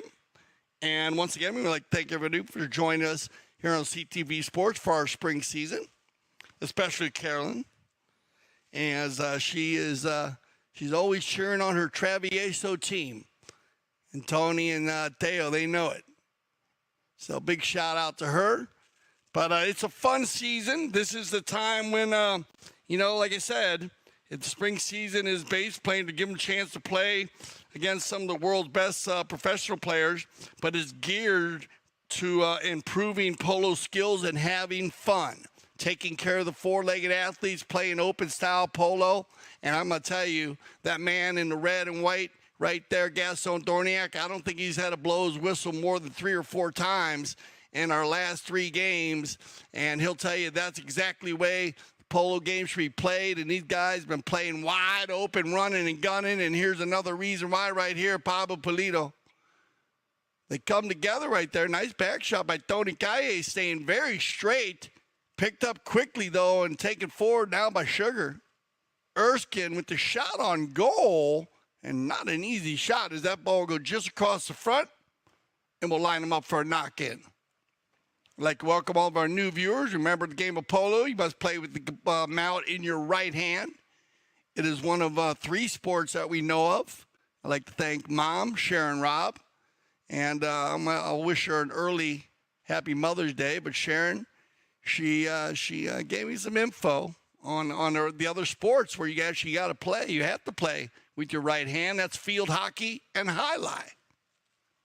So if you ever play, not many people get to play highlight. We're going to get a foul right here, and you see right here the player coming straight up there, and coming in from behind is going to be the foul there. You can see how Crowder rode up from behind. You need to go on the near side, the left side of the pony there, or he needs to allow that play to develop before you can run up behind a player and just steal the ball. The reason why, as Steve Layden will tell you, the elbow does not bend that way, and that's why it can be dangerous. Open goal, here comes a Cobra.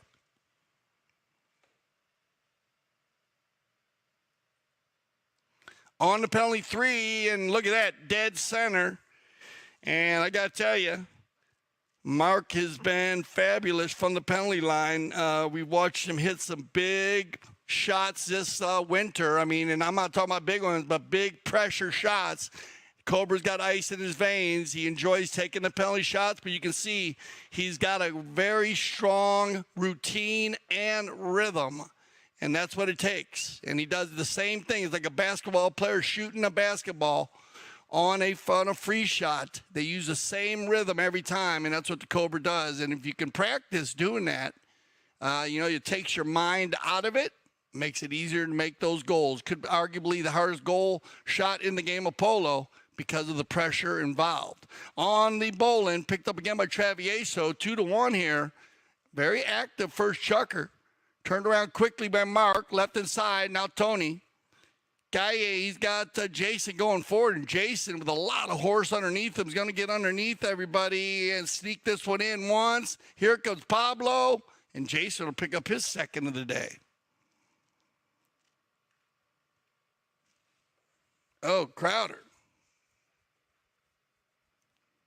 Getting it done. Very well done. And that'll make it 3-1 here.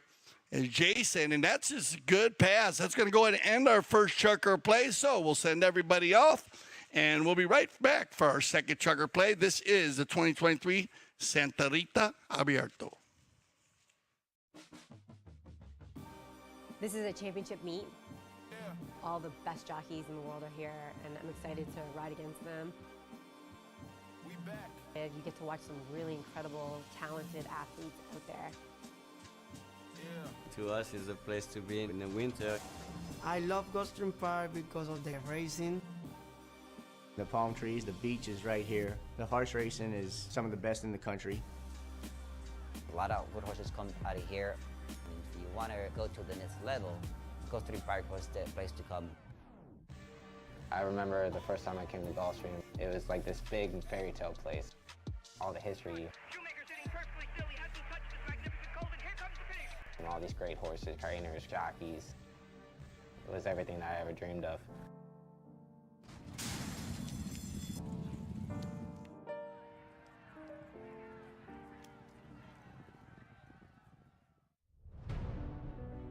We were excited to start. The field was amazing. We knew that it was a really tough team that we had against. Mark always puts a really strong team in the field, and it was Gilberto's first game, tournament, and everything. So happy that he did good. I used to play a lot with Pablo when I was younger. We were cousins, and we played a lot of kids tournament together until we played the Open together. Then a few years we play against each other, and now we had the opportunity to play back again, and it feels really good. Have a lot of connection, and with Alejandro I played last year here with Melissa, He's a great defender, a great back. He plays really simple. He understands the game really good, so he makes things simple. And Gilberto, I think he had a really good game. Yeah, I think yes. Well, this is a single elimination tournament, so winning today was keeping one foot in the tournament, so it was really nice now that we have another game in the weekend to keep playing, and yes, a lot of fun. Welcome back, CTV Sports, our second chucker played. If you missed our first chucker, this is our second game in the 2023 Santa Rita Abierto. We're live for the Grand Champions Polo Club, field number 1. Travieso in their purple jerseys today. Teo Cae playing number 1. Tony Cae playing number 2. Camacho Piedez playing number 3. And Jason Crowder will wear the number 4 in the white jersey. Sebi Khan with Pablo Pulido playing number 1. Sugar Erskine wearing the 2. Mark Ganzi wearing the number 3, and Luis Escobar wearing the number 4.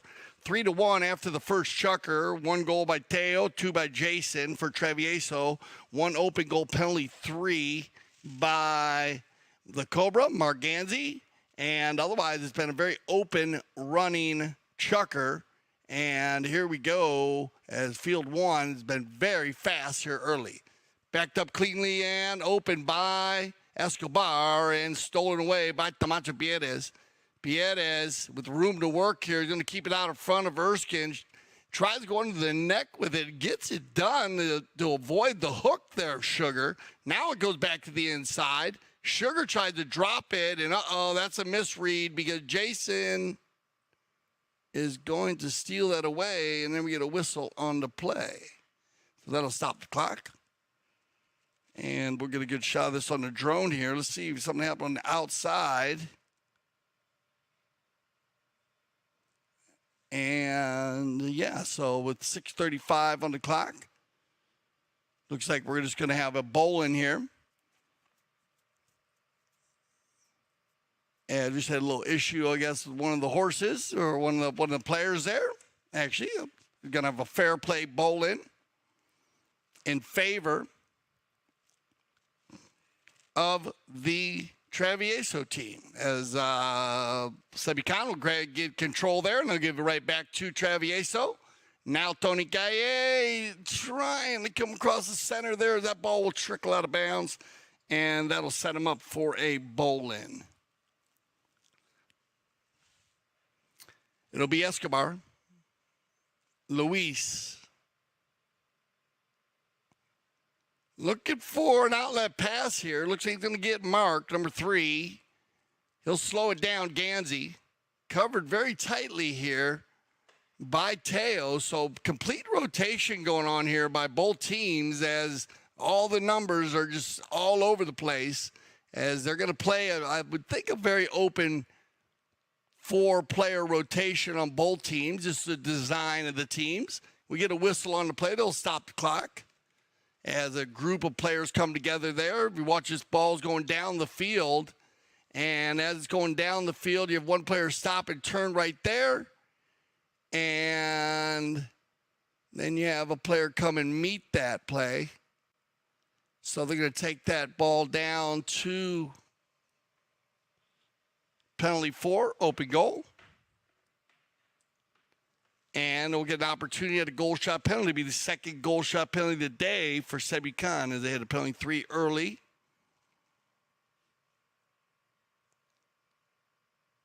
In the first chucker, Mark Ganzi was successful.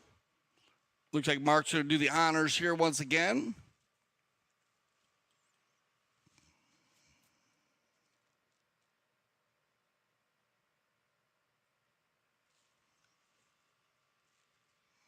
Here comes Mark.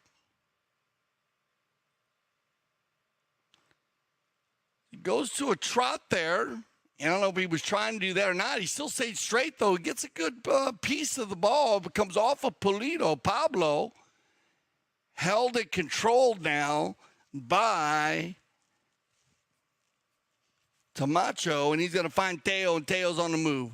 Cae out in front. Has to deal with Escobar. Leaves it now for Jason. Jason will move it down the field a bit more. And we get the loose ball play, as that one's going to get backed up by Escobar, but met perfectly by Tony Kaye. Now Tony inside the 60, shot on goal. Whoa, off the goalpost, and that ball was on fire as Tony Kaye will get his first of the day and make it 4-1. But look at this shot. This ball goes in between. Let's go in between Luis Escobar's pony's legs right there. Take a good look at it. A good shot for the end zone cam right here. And right there, off the post. Whoa. Unbelievable. Great shot. Back to the bowling. Face off in hockey, bowling and polo. And it's going to be Travieso to win this bowling and get Teo out in front. Kaye. He moves it down once, twice, Teo 3 times, and this is what Teo did all season long in the World Polo League, is pull the team. And another great goal there by Teo and a good combination by the Kayes. Tony, he's in the rumble seat right there. Tony falls in behind here, but Teo didn't have any problems. Pablo had to release and try to go for the hook here, and Teo just kept the rhythm going, and a good finish there. Pick up his second goal of the day. That'll send us to our courtesy change. And as we said last year,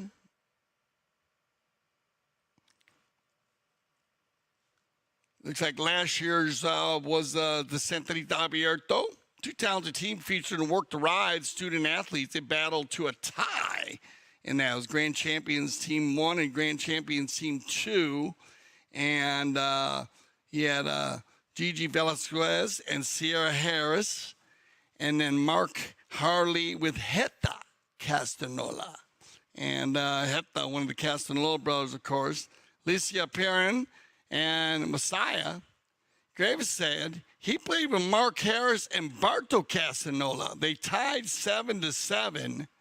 And then it was great because actually at the end of that Grand Champions 2, they were leading 7-6, and Heta Castanola scored with 9 seconds left.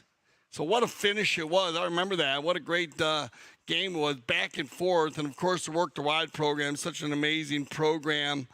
So if you can get involved in the Work the Ride program, please. The game was it was held for a fundraiser to fund the Work to Ride program, to bring awareness to the national caliber program using Polo as a vehicle to help lower income youth in the Philadelphia area. And so take a look at the Work to Ride program. Google it. It is amazing what they do and how much they support and help. So please support the group there, as we do a lot here with the Grand Champions Polo Club. Of course, the Aspen Valley Polo Club, our sister club in Aspen. On the backside now with about 3 minutes left here in this second chucker play. It's going to be picked up here and controlled by Crowder. Jason takes it under the neck. Loose ball play. Yeah, everybody overrides. Macho leans way out. Back shot coming from Pablo. Wow, and he's got Escobar all by himself. Luis takes it forward, pushes Tony wide, and Tony goes for the offside near side play, but Escobar will get his first goal of the day. So kind of a broken play there, but a nice back shot by Pablo Pulido to get Escobar moving forward. And Tony, watch how Tony goes for, well, Luis takes his ball in. He tries to take it on the near side first, and then he tries to swipe it on the offside. Near side being the left side. Of course, the offside being the right side, if you're new to the game of polo. Now, back and forth here on the Bolins. Pretty even. Remember, we will have our halftime stats. So tune in for our halftime stats, as we'll break the game down for you. Tony, Kaye, keeping it moving. Crowder's going to just get into the rumble seat. And look at this. Tony Kaye pushing Pablo Pulido out. That's good teamwork by Travieso. Well done. As Tony starts it off, and Crowder just looked like he was just riding into the sunset there, but a good play by Tony to take out Pablo, and that gives Jason all day long to put this goal away. And look at that. That's good teamwork here by the Travieso team. And a good finish, great finish there by Crowder. Crowder will get his third of the day. Jason picking up a hat trick here in the first two chukkers. Another scrum, back and forth on the bowl end. This was going to go back to Travieso. Loose ball play. Tony, he's got to watch out here. That's a clean play, I believe. Yeah, it's going to be a clean play. I like the non-call there.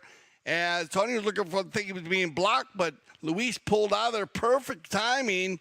And look at this. Jason just falling into the rumble seat once again. He's got to pick up another goal. And look at this. Travieso on fire here in the first two chukkers. 7 goals scored. That is a tremendous amount of goals to be scored on the Polo field in 2 chukkers. So I think that might take us down to our final. I think we're going to get another bowl in here. We will see, as the clock was right around 40 seconds. And no, they're going to go ahead and end it right there. So that'll end our second chukker play. So we'll get everybody on some fresh four-legged athletes, and we'll be back for our third chukker. Once again, this is the 2023 Santa Rita Abierto live on CTV Sports. Foot golf is a kind of life, and also it's a combination about golf and football. So I got into sport through social media. Someone approached me on Twitter and said, have you tried it? I'd never heard of it at that point. So I went to my local course and tried it and just completely fell in love with the game. This is not as easy as it looks on your body. It's a lot of kicking. We don't normally kick this many hard kicks in soccer. For me, this and the U.S. Open are the 2 top U.S. tournaments. It's something we all look forward to every single year. Great fun, and I think everyone will enjoy it when they try it. You can't not have fun. When you set goals at the start of the season and you're able to achieve them at the end of the year, I think I can speak for everyone and say when we set goals and we make the sacrifices that we make, which a lot of people don't see, and then it all comes to fruition, it's a good feeling. I literally live, breathe foot golf.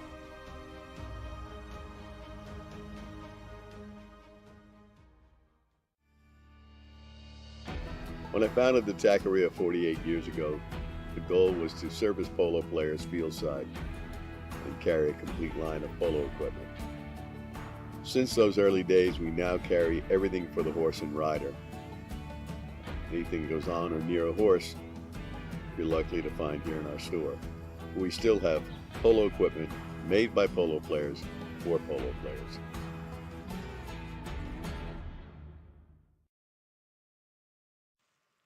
We're live at the Grand Champions Polo Club. Several top and up-and-coming players and patrons competing during the fun and competitive Spring League, which is emphasis on fun.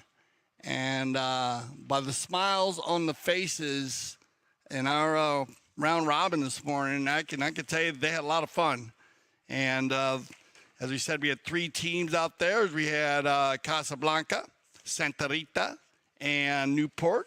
Casablanca with Ray Rafool, Grant Ganzi, Nick Rodan, and Juan Bellini. They'll be going to the final. Santa Rita came in second. Melissa Ganzi playing with Riley Ganzi, the 2 Ganzi girls, and did a great job. Nito, Roanga, and Alejandro Navija Estrada. And then our third team was Newport with Gene Goldstein, Larry Austin, Frederick Mannix, and Pablo Spinacci. The very competitive round robin we had this morning with our 5-team setup this week here for our spring league.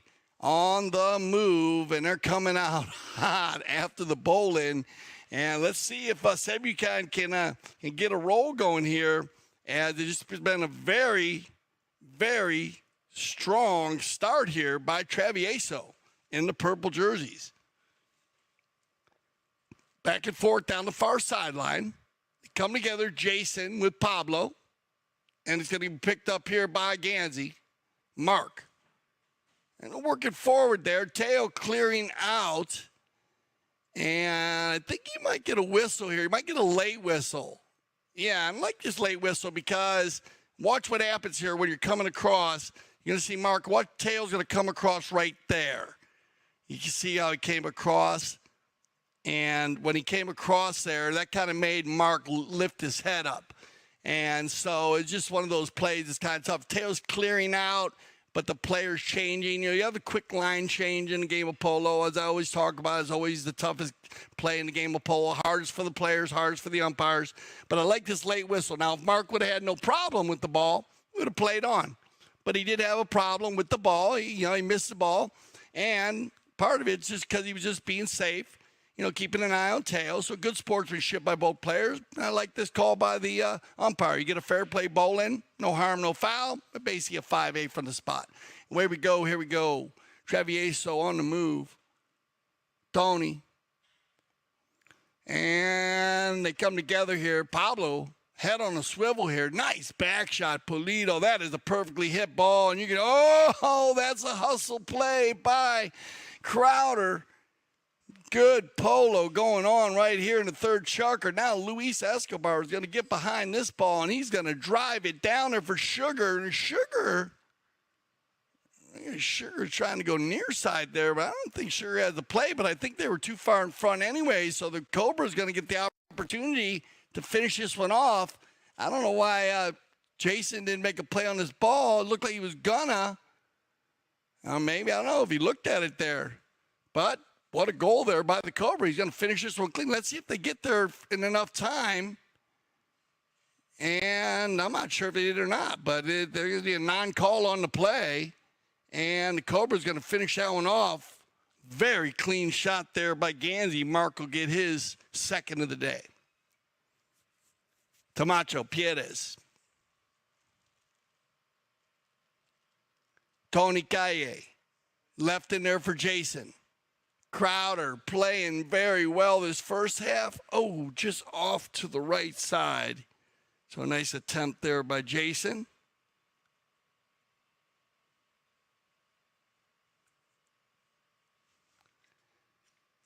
And there'll be a knock-in coming for Escobar. Luis.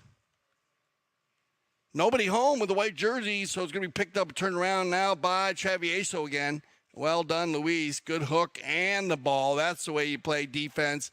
And let's see if the Chestnut can get him out in front here. Yeah, as he gets out cleanly. Good rotation now by Sebucan as Ganzi's going to roll into the number 4 position. Keep Pablo going forward. Crowder's going to push him wide and get the back shot. Good angle there. That's all you need. That's what it's all about. The game of polo is hit those angles. It doesn't need to go that too far as long as you hit enough angle. Teo's going to get a piece of it. It's going to be cleaned up here and taken out by Mark Ganzi. Ganzi into the corner. He'll control. Get some pressure by Calle. Mark's going to take his time over here as he's readjusting on the far west side of the field. This number 1 field runs north and south. Number 1 and number 2, if you've never been to the Grand Champions Polo Club. Now, bounces off a pony, and that's going to work in favor of Sebucan, and they'll turn the defense into offense. And here we go as the Cobra's going to open up on the far side. Mark, nice pickup as he crosses center. That ball stay on the field. Yeah, it is. Now he'll shut it down a bit, take his time. Looks like he's got Sugar going forward. He overrides a little there. Crowder can't put a mallet on it. Here comes Mark again. Keeping him moving. Tony's going to pick it up, and he'll turn the defense into offense. He'll override. Calle backed up cleanly by Escobar. And we'll get a whistle on the play. And I think you're going to get switching sides here. And this will take us to our courtesy change. And if you keep an eye on this play, right there, you can see how you had Escobar go from right to left across the right-of-way to make that back shot. Let me see if we can play this one back. See, we had a courtesy change on. I might be able to play this one back, and I can take a look at it here a little closer for you. It's kind of a weird play. Look good on the drone, but here it is. Keep an eye on Escobar. He's going to come this way. and then here's Crowder coming this way. So you can't cross over that line that way as he comes across. So well done there by Jason to close that gap. And but Luis could have stayed on the near side there. You know, the spring season, GCPC, that's what we call it. And Grand Champions Polo Club, spring team features, medium goal practice games at least once a week. And that's a lot of fun. And they're very casual, relaxed. You get their four-legged athletes. And also great for our players that participate in the Polo on Demand program. Because the Polo on Demand program gives you the opportunity to play selected horses by the Polo on Demand group. And I'll give you a chance to practice once a week. Sick and ball sessions available during the week also, which is also great for our Polo School and the Polo on Demand program. And teams get 2 medium goal tournament games every weekend. And, of course, ambulance and umpires at all the tournament games.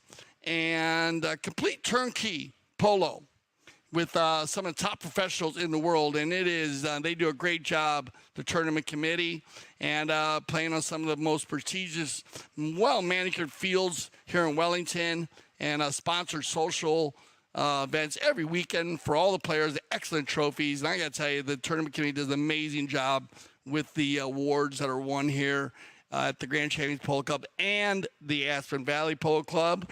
So if you're interested in the spring season, just go to GCPC or GCPolo.com, and you will see our director of operations and our general manager number there, Juan Bellini, Cale Newman, and they'll get you set up to play polo. And also they'll tell you all about the Polo on Demand program.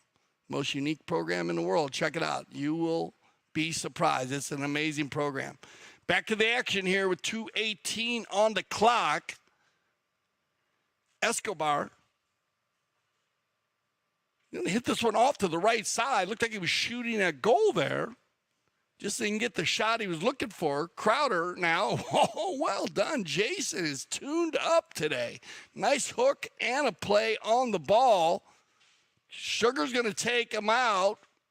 Good ride off there so the Cobra can work this one across the field. Well done, Mark. Good pickup. Teo with the back shot. Loose ball read well by Escobar. Back to the center. Nobody home with the white jersey. Turned around by Calle. Tony. Loose ball play. And it's going to be Tony once again. Crowder. And you're going to get the same call that we had earlier as I pointed out to you on with Escobar, where he comes across and he goes to the offside. Watch this ball's going down the field that way. Keep an eye on Jason. He's going to come this way, and then he's going to go back upfield. And that's where you have the line going like that for Escobar. So, once again, if he stays on the near side there, he's okay, and very consistent calls by our mounted official, Mr. Gaston Dorniak, working during the World Polo League, one of our part of our international umpires to work here at the Grand Champions Polo Club. We have umpires from Argentina. We have umpires from Great Britain, and, of course, the U.S. teaming up together. On the move right here in our last minute of the first half. Crowder, Jason. That's a nice approach. Oh, and another great finish is Jason Crowder. Has just been showing you how to get it done today. Great polo by Jason. Look at how he flips that ball in. And I thought that ball was going in, but he had to finish it off. So that'll go ahead and should finish. Watch this ball. He's got to lean way out here to stay out in front of Pablo. Now, this ball was not going in. Look, it was going wide. So he had to finish that right there. Well done. And that should end our first half of play. So very active half here. Travieso leading. And here's our halftime stats. 8-3. And this is going to make sense. Travieso with 11 shots and only 4. Sebicon, they need to get more shots on goal. They got to figure out some way to get the offense going there. Knock-ins, only one by Travieso, but based on the amount of shots that the Travieso took, you can understand why they might have 3 knock-ins, a couple more, they're going to have a couple more there, so not bad. But even on the throw-ins, fouls, well, this is where they got to watch out. Travieso fouling a bit more, and but on not many goal shot penalties. Only they had one, only the 40, and everything else has been a penalty 5, A or B, so not a bad half here by Travieso. So we'll let all the teams go to their tents and get organized for our second half. And we're going to go to a little commercial break, and we'll be right back here for our second half of the Santa Rita Abierto on CTV Sports.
We're here at Santa Rita Polo Farm cooking an Argentine-inspired fire meal for the Ganzi family.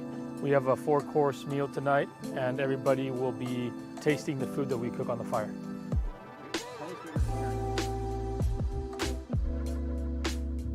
We're here in Wellington at the Santa Rita Polo Farm. It's a beautiful place that we've come for several years. We love cooking here. The combination of our fire cooking with the table set next to the barn and to the horses just creates a beautiful atmosphere, and we love coming here and creating experiences every year.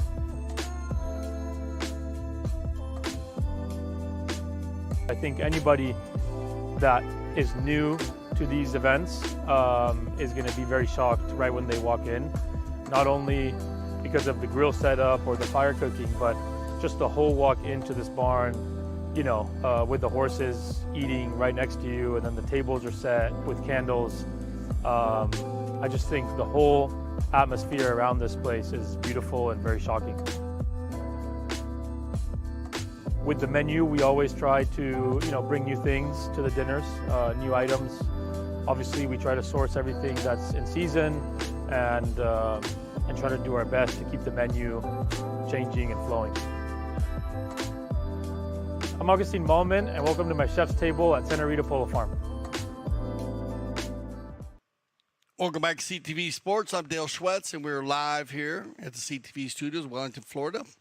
And we are at the Grand Champions Polo Club Field number 1 today for our second game in the 2023 Santa Rita Abierto. We had our round robin this morning. And if you didn't see that, you can go back to your YouTube channel or our Facebook page. You can check that game out.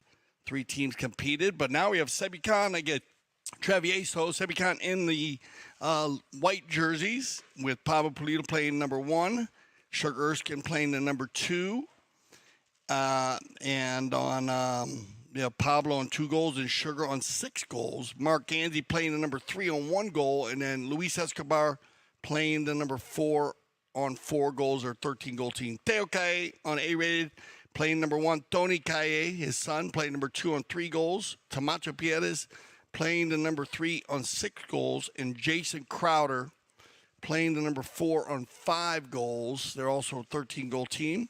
We are playing the Abierto anyways on the open Abierto style. And so no handicaps. And but we have 2 13-goal teams. They've been playing 13 to 16 goals pretty much most of the teams this spring season. It will vary on some of the tournaments with the lineups of the teams.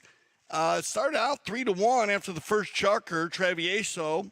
Then it was 6-2 after the second chukker, Travieso, and 8-3 here at halftime. And mixing it up very well. Camacho Pieta is the only man not scoring for Travieso, but doing an amazing job facilitating the ball and finding the open man. He's done a great job there. Otherwise, it's been Mark Ganzi with 2 and Luis Escobar with 1 for Sebucan. So we'll see what they talked about in the tent. See if Sebucan can get back that rhythm back and get it rolling here. A new team. 2 new teams as the players playing together. That's what we do in the spring season. It's a lot of fun. Gives you the ability to play against and with different players. And makes it a lot of fun and competitive. Sugar on the move, big ball, and he's got Pablo. Pulido, nice pickup here. He'll take it inside the 60. Teo on the rotation, back with a clean back shot. Picked up well by Camacho. And they're going to get called here for the turn. So whistle on the play. As you can see, that ball is going to get back straight right there, and you got him in 2 strides. So, okay, that ball is inside the 60. So you probably get an open goal penalty 2. It might be from the spot here, or the 30. We'll see what they decide. Remember the open goal penalty 2 from the 30. If the foul is inside the 30, you can take the ball from the spot. If not, you can move it back to the center. Penalty 3 from 40 yards out. And you take that one from the center. And then, of course, the penalty 4, which is 60 yards out. And you take that from the center. Looks like it's going to be Mark Ganzi to do the honors here for Sebucan. He has 1 penalty 3. Now setting up for a penalty 2. No problem. Cobra. And as I said earlier, very strong on his penalty shooting this season in the World Polo League. what a season we had. If you didn't get to see those games, you could go back to our YouTube channel or any of the Facebook and any of the platforms, websites, and check out all of the games from our season. Spectacular season. 5th season, man. It was a high level, amazing 26-goal polo. Remember the World Polo League, highest rated polo in North America at 26 goals. Back shot coming from Gansey. Stolen away here by Tamacho. He's got tail down there. If he can get the ball, no, a little short. And Sugar, I like this. He looked like he was going to turn it. And he's going to back it, though. And he's got 3 players moving forward. So nice play here by Sebi Khan. Will the ball stay on the field? And bad luck. So that ball will bounce out of bounds. And we will get a change of possession. So a cop on the pitch. And they'll drop that ball right there just off of center. Jason, one time. Looking for Tamacho. Picked up by Sugar. Uh-oh, Jason tries to meet that ball. High-risk play, and Pablo is going to go ahead and, oh, man, Sebi Khan with no luck at all as another ball will bounce off the field on the same side, literally maybe 50 yards from that ball, and we get another change of possession. Big ball by Crowder. That is a pretty pass, but Escobar in a good spot will push Teo wide, and he'll control the ball on the far side.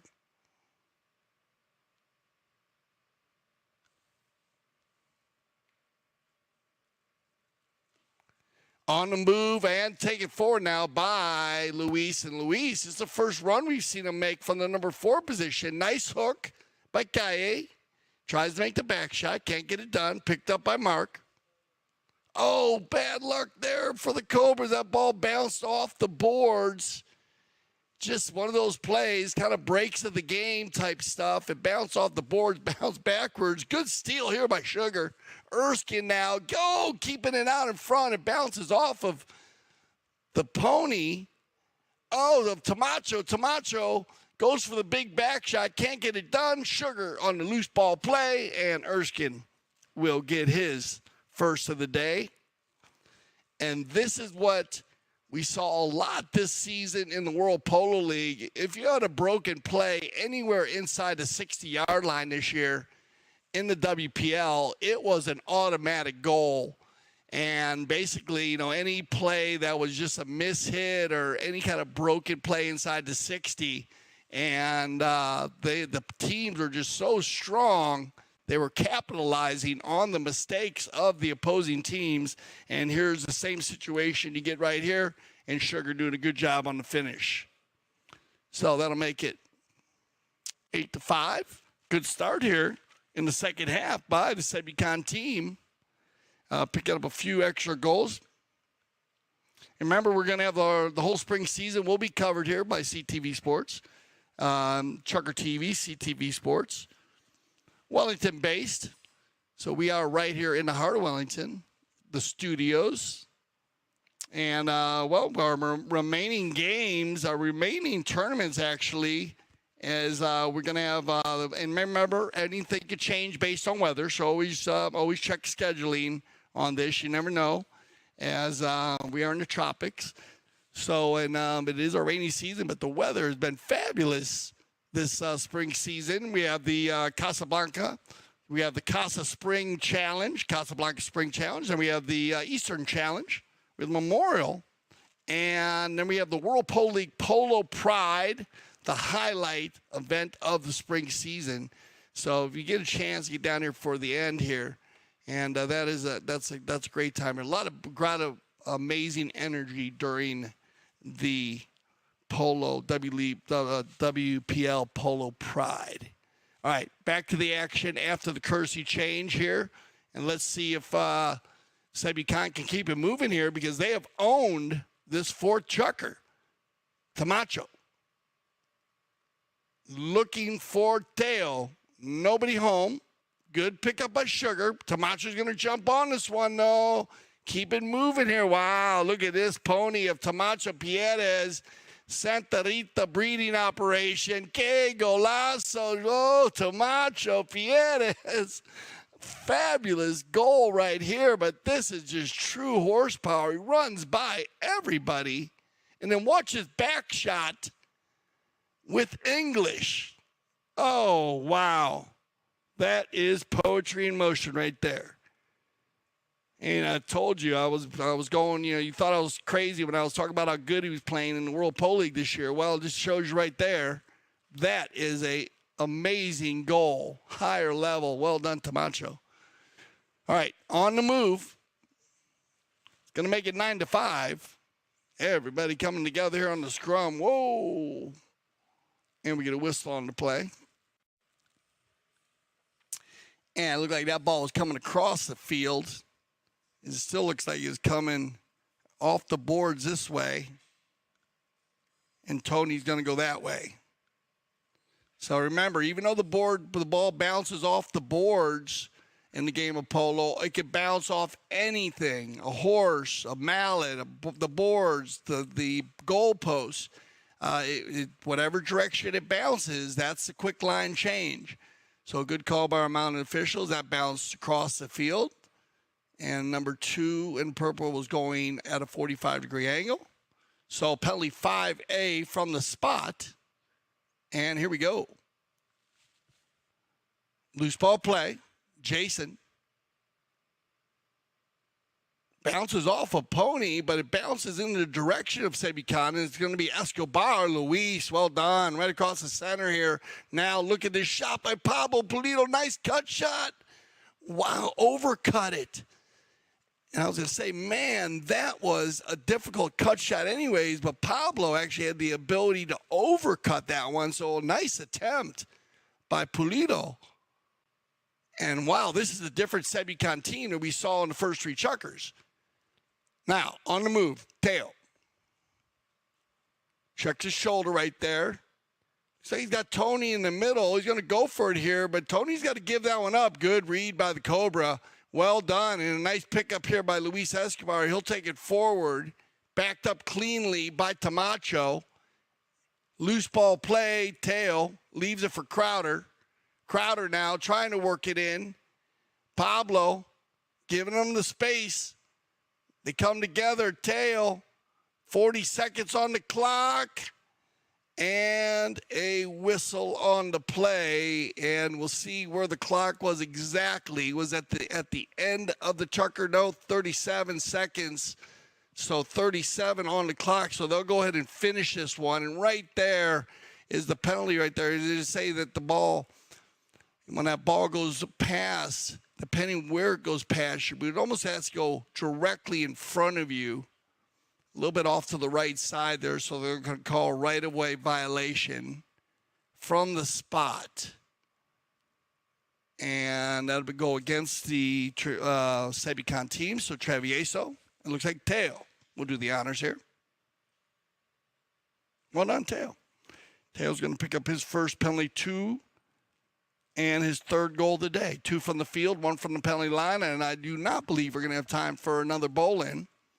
But they're going to hustle back. But that's going to go ahead and end our 4 chukker. So that'll end our 4 chukker. So once again, we will be right back after this commercial break. Stay with us here on CTV Sports.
When I founded the Taqueria 48 years ago, the goal was to service polo players fieldside and carry a complete line of polo equipment. Since those early days, we now carry everything for the horse and rider. Anything that goes on or near a horse, you're likely to find here in our store. We still have polo equipment made by polo players for polo players.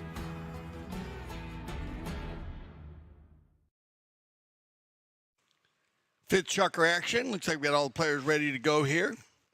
And, well, they came out. It looked like Sebi Khan was on a roll there, and then Travieso just came back fighting at the end of the chucker to even it up for the fourth. Both teams scoring. Actually, both teams scoring a penalty 2 apiece and 1 from the field. So very even in the fourth chucker to keep it 10-5.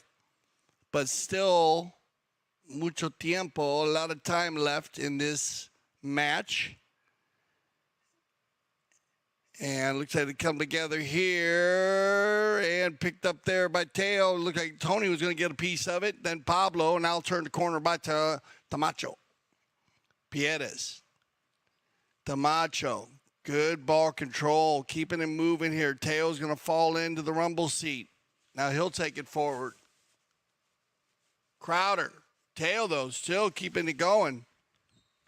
That ball's going across the field. Good read here by the Cobra, and he's going to open up the gray mare. And, oh, look at this. He's got a lot of speed underneath him. He's going to open up. Teo coming in hot, trying to catch him. Back to the center. Mark, will that stay on the field?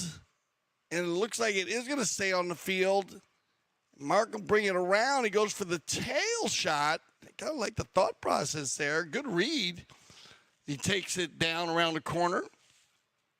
That ball go just outside. It was, I guess that ball was just out of bounds before he went to make the turn there. So one time, and this is what Crowder's been doing all day. I like that thought process, using the one-time hit off the goal line. And it's been working well for Travieso as they've been playing an open style. And now it's going to be Teo to move it down. Tony's got to stay on the near side. Cleanly does. Now he'll slow it down. Picked up again, take it forward now by Escobar. Luis with time. He'll use the field perfectly. Now the big ball looking for Pablo. Oh, just a little light. A little bit too short behind. And a good hook, though, by Polito. Now they got to spin out of there as Sugar comes across the right-of-way there. So they're going to let that ball playing the advantage.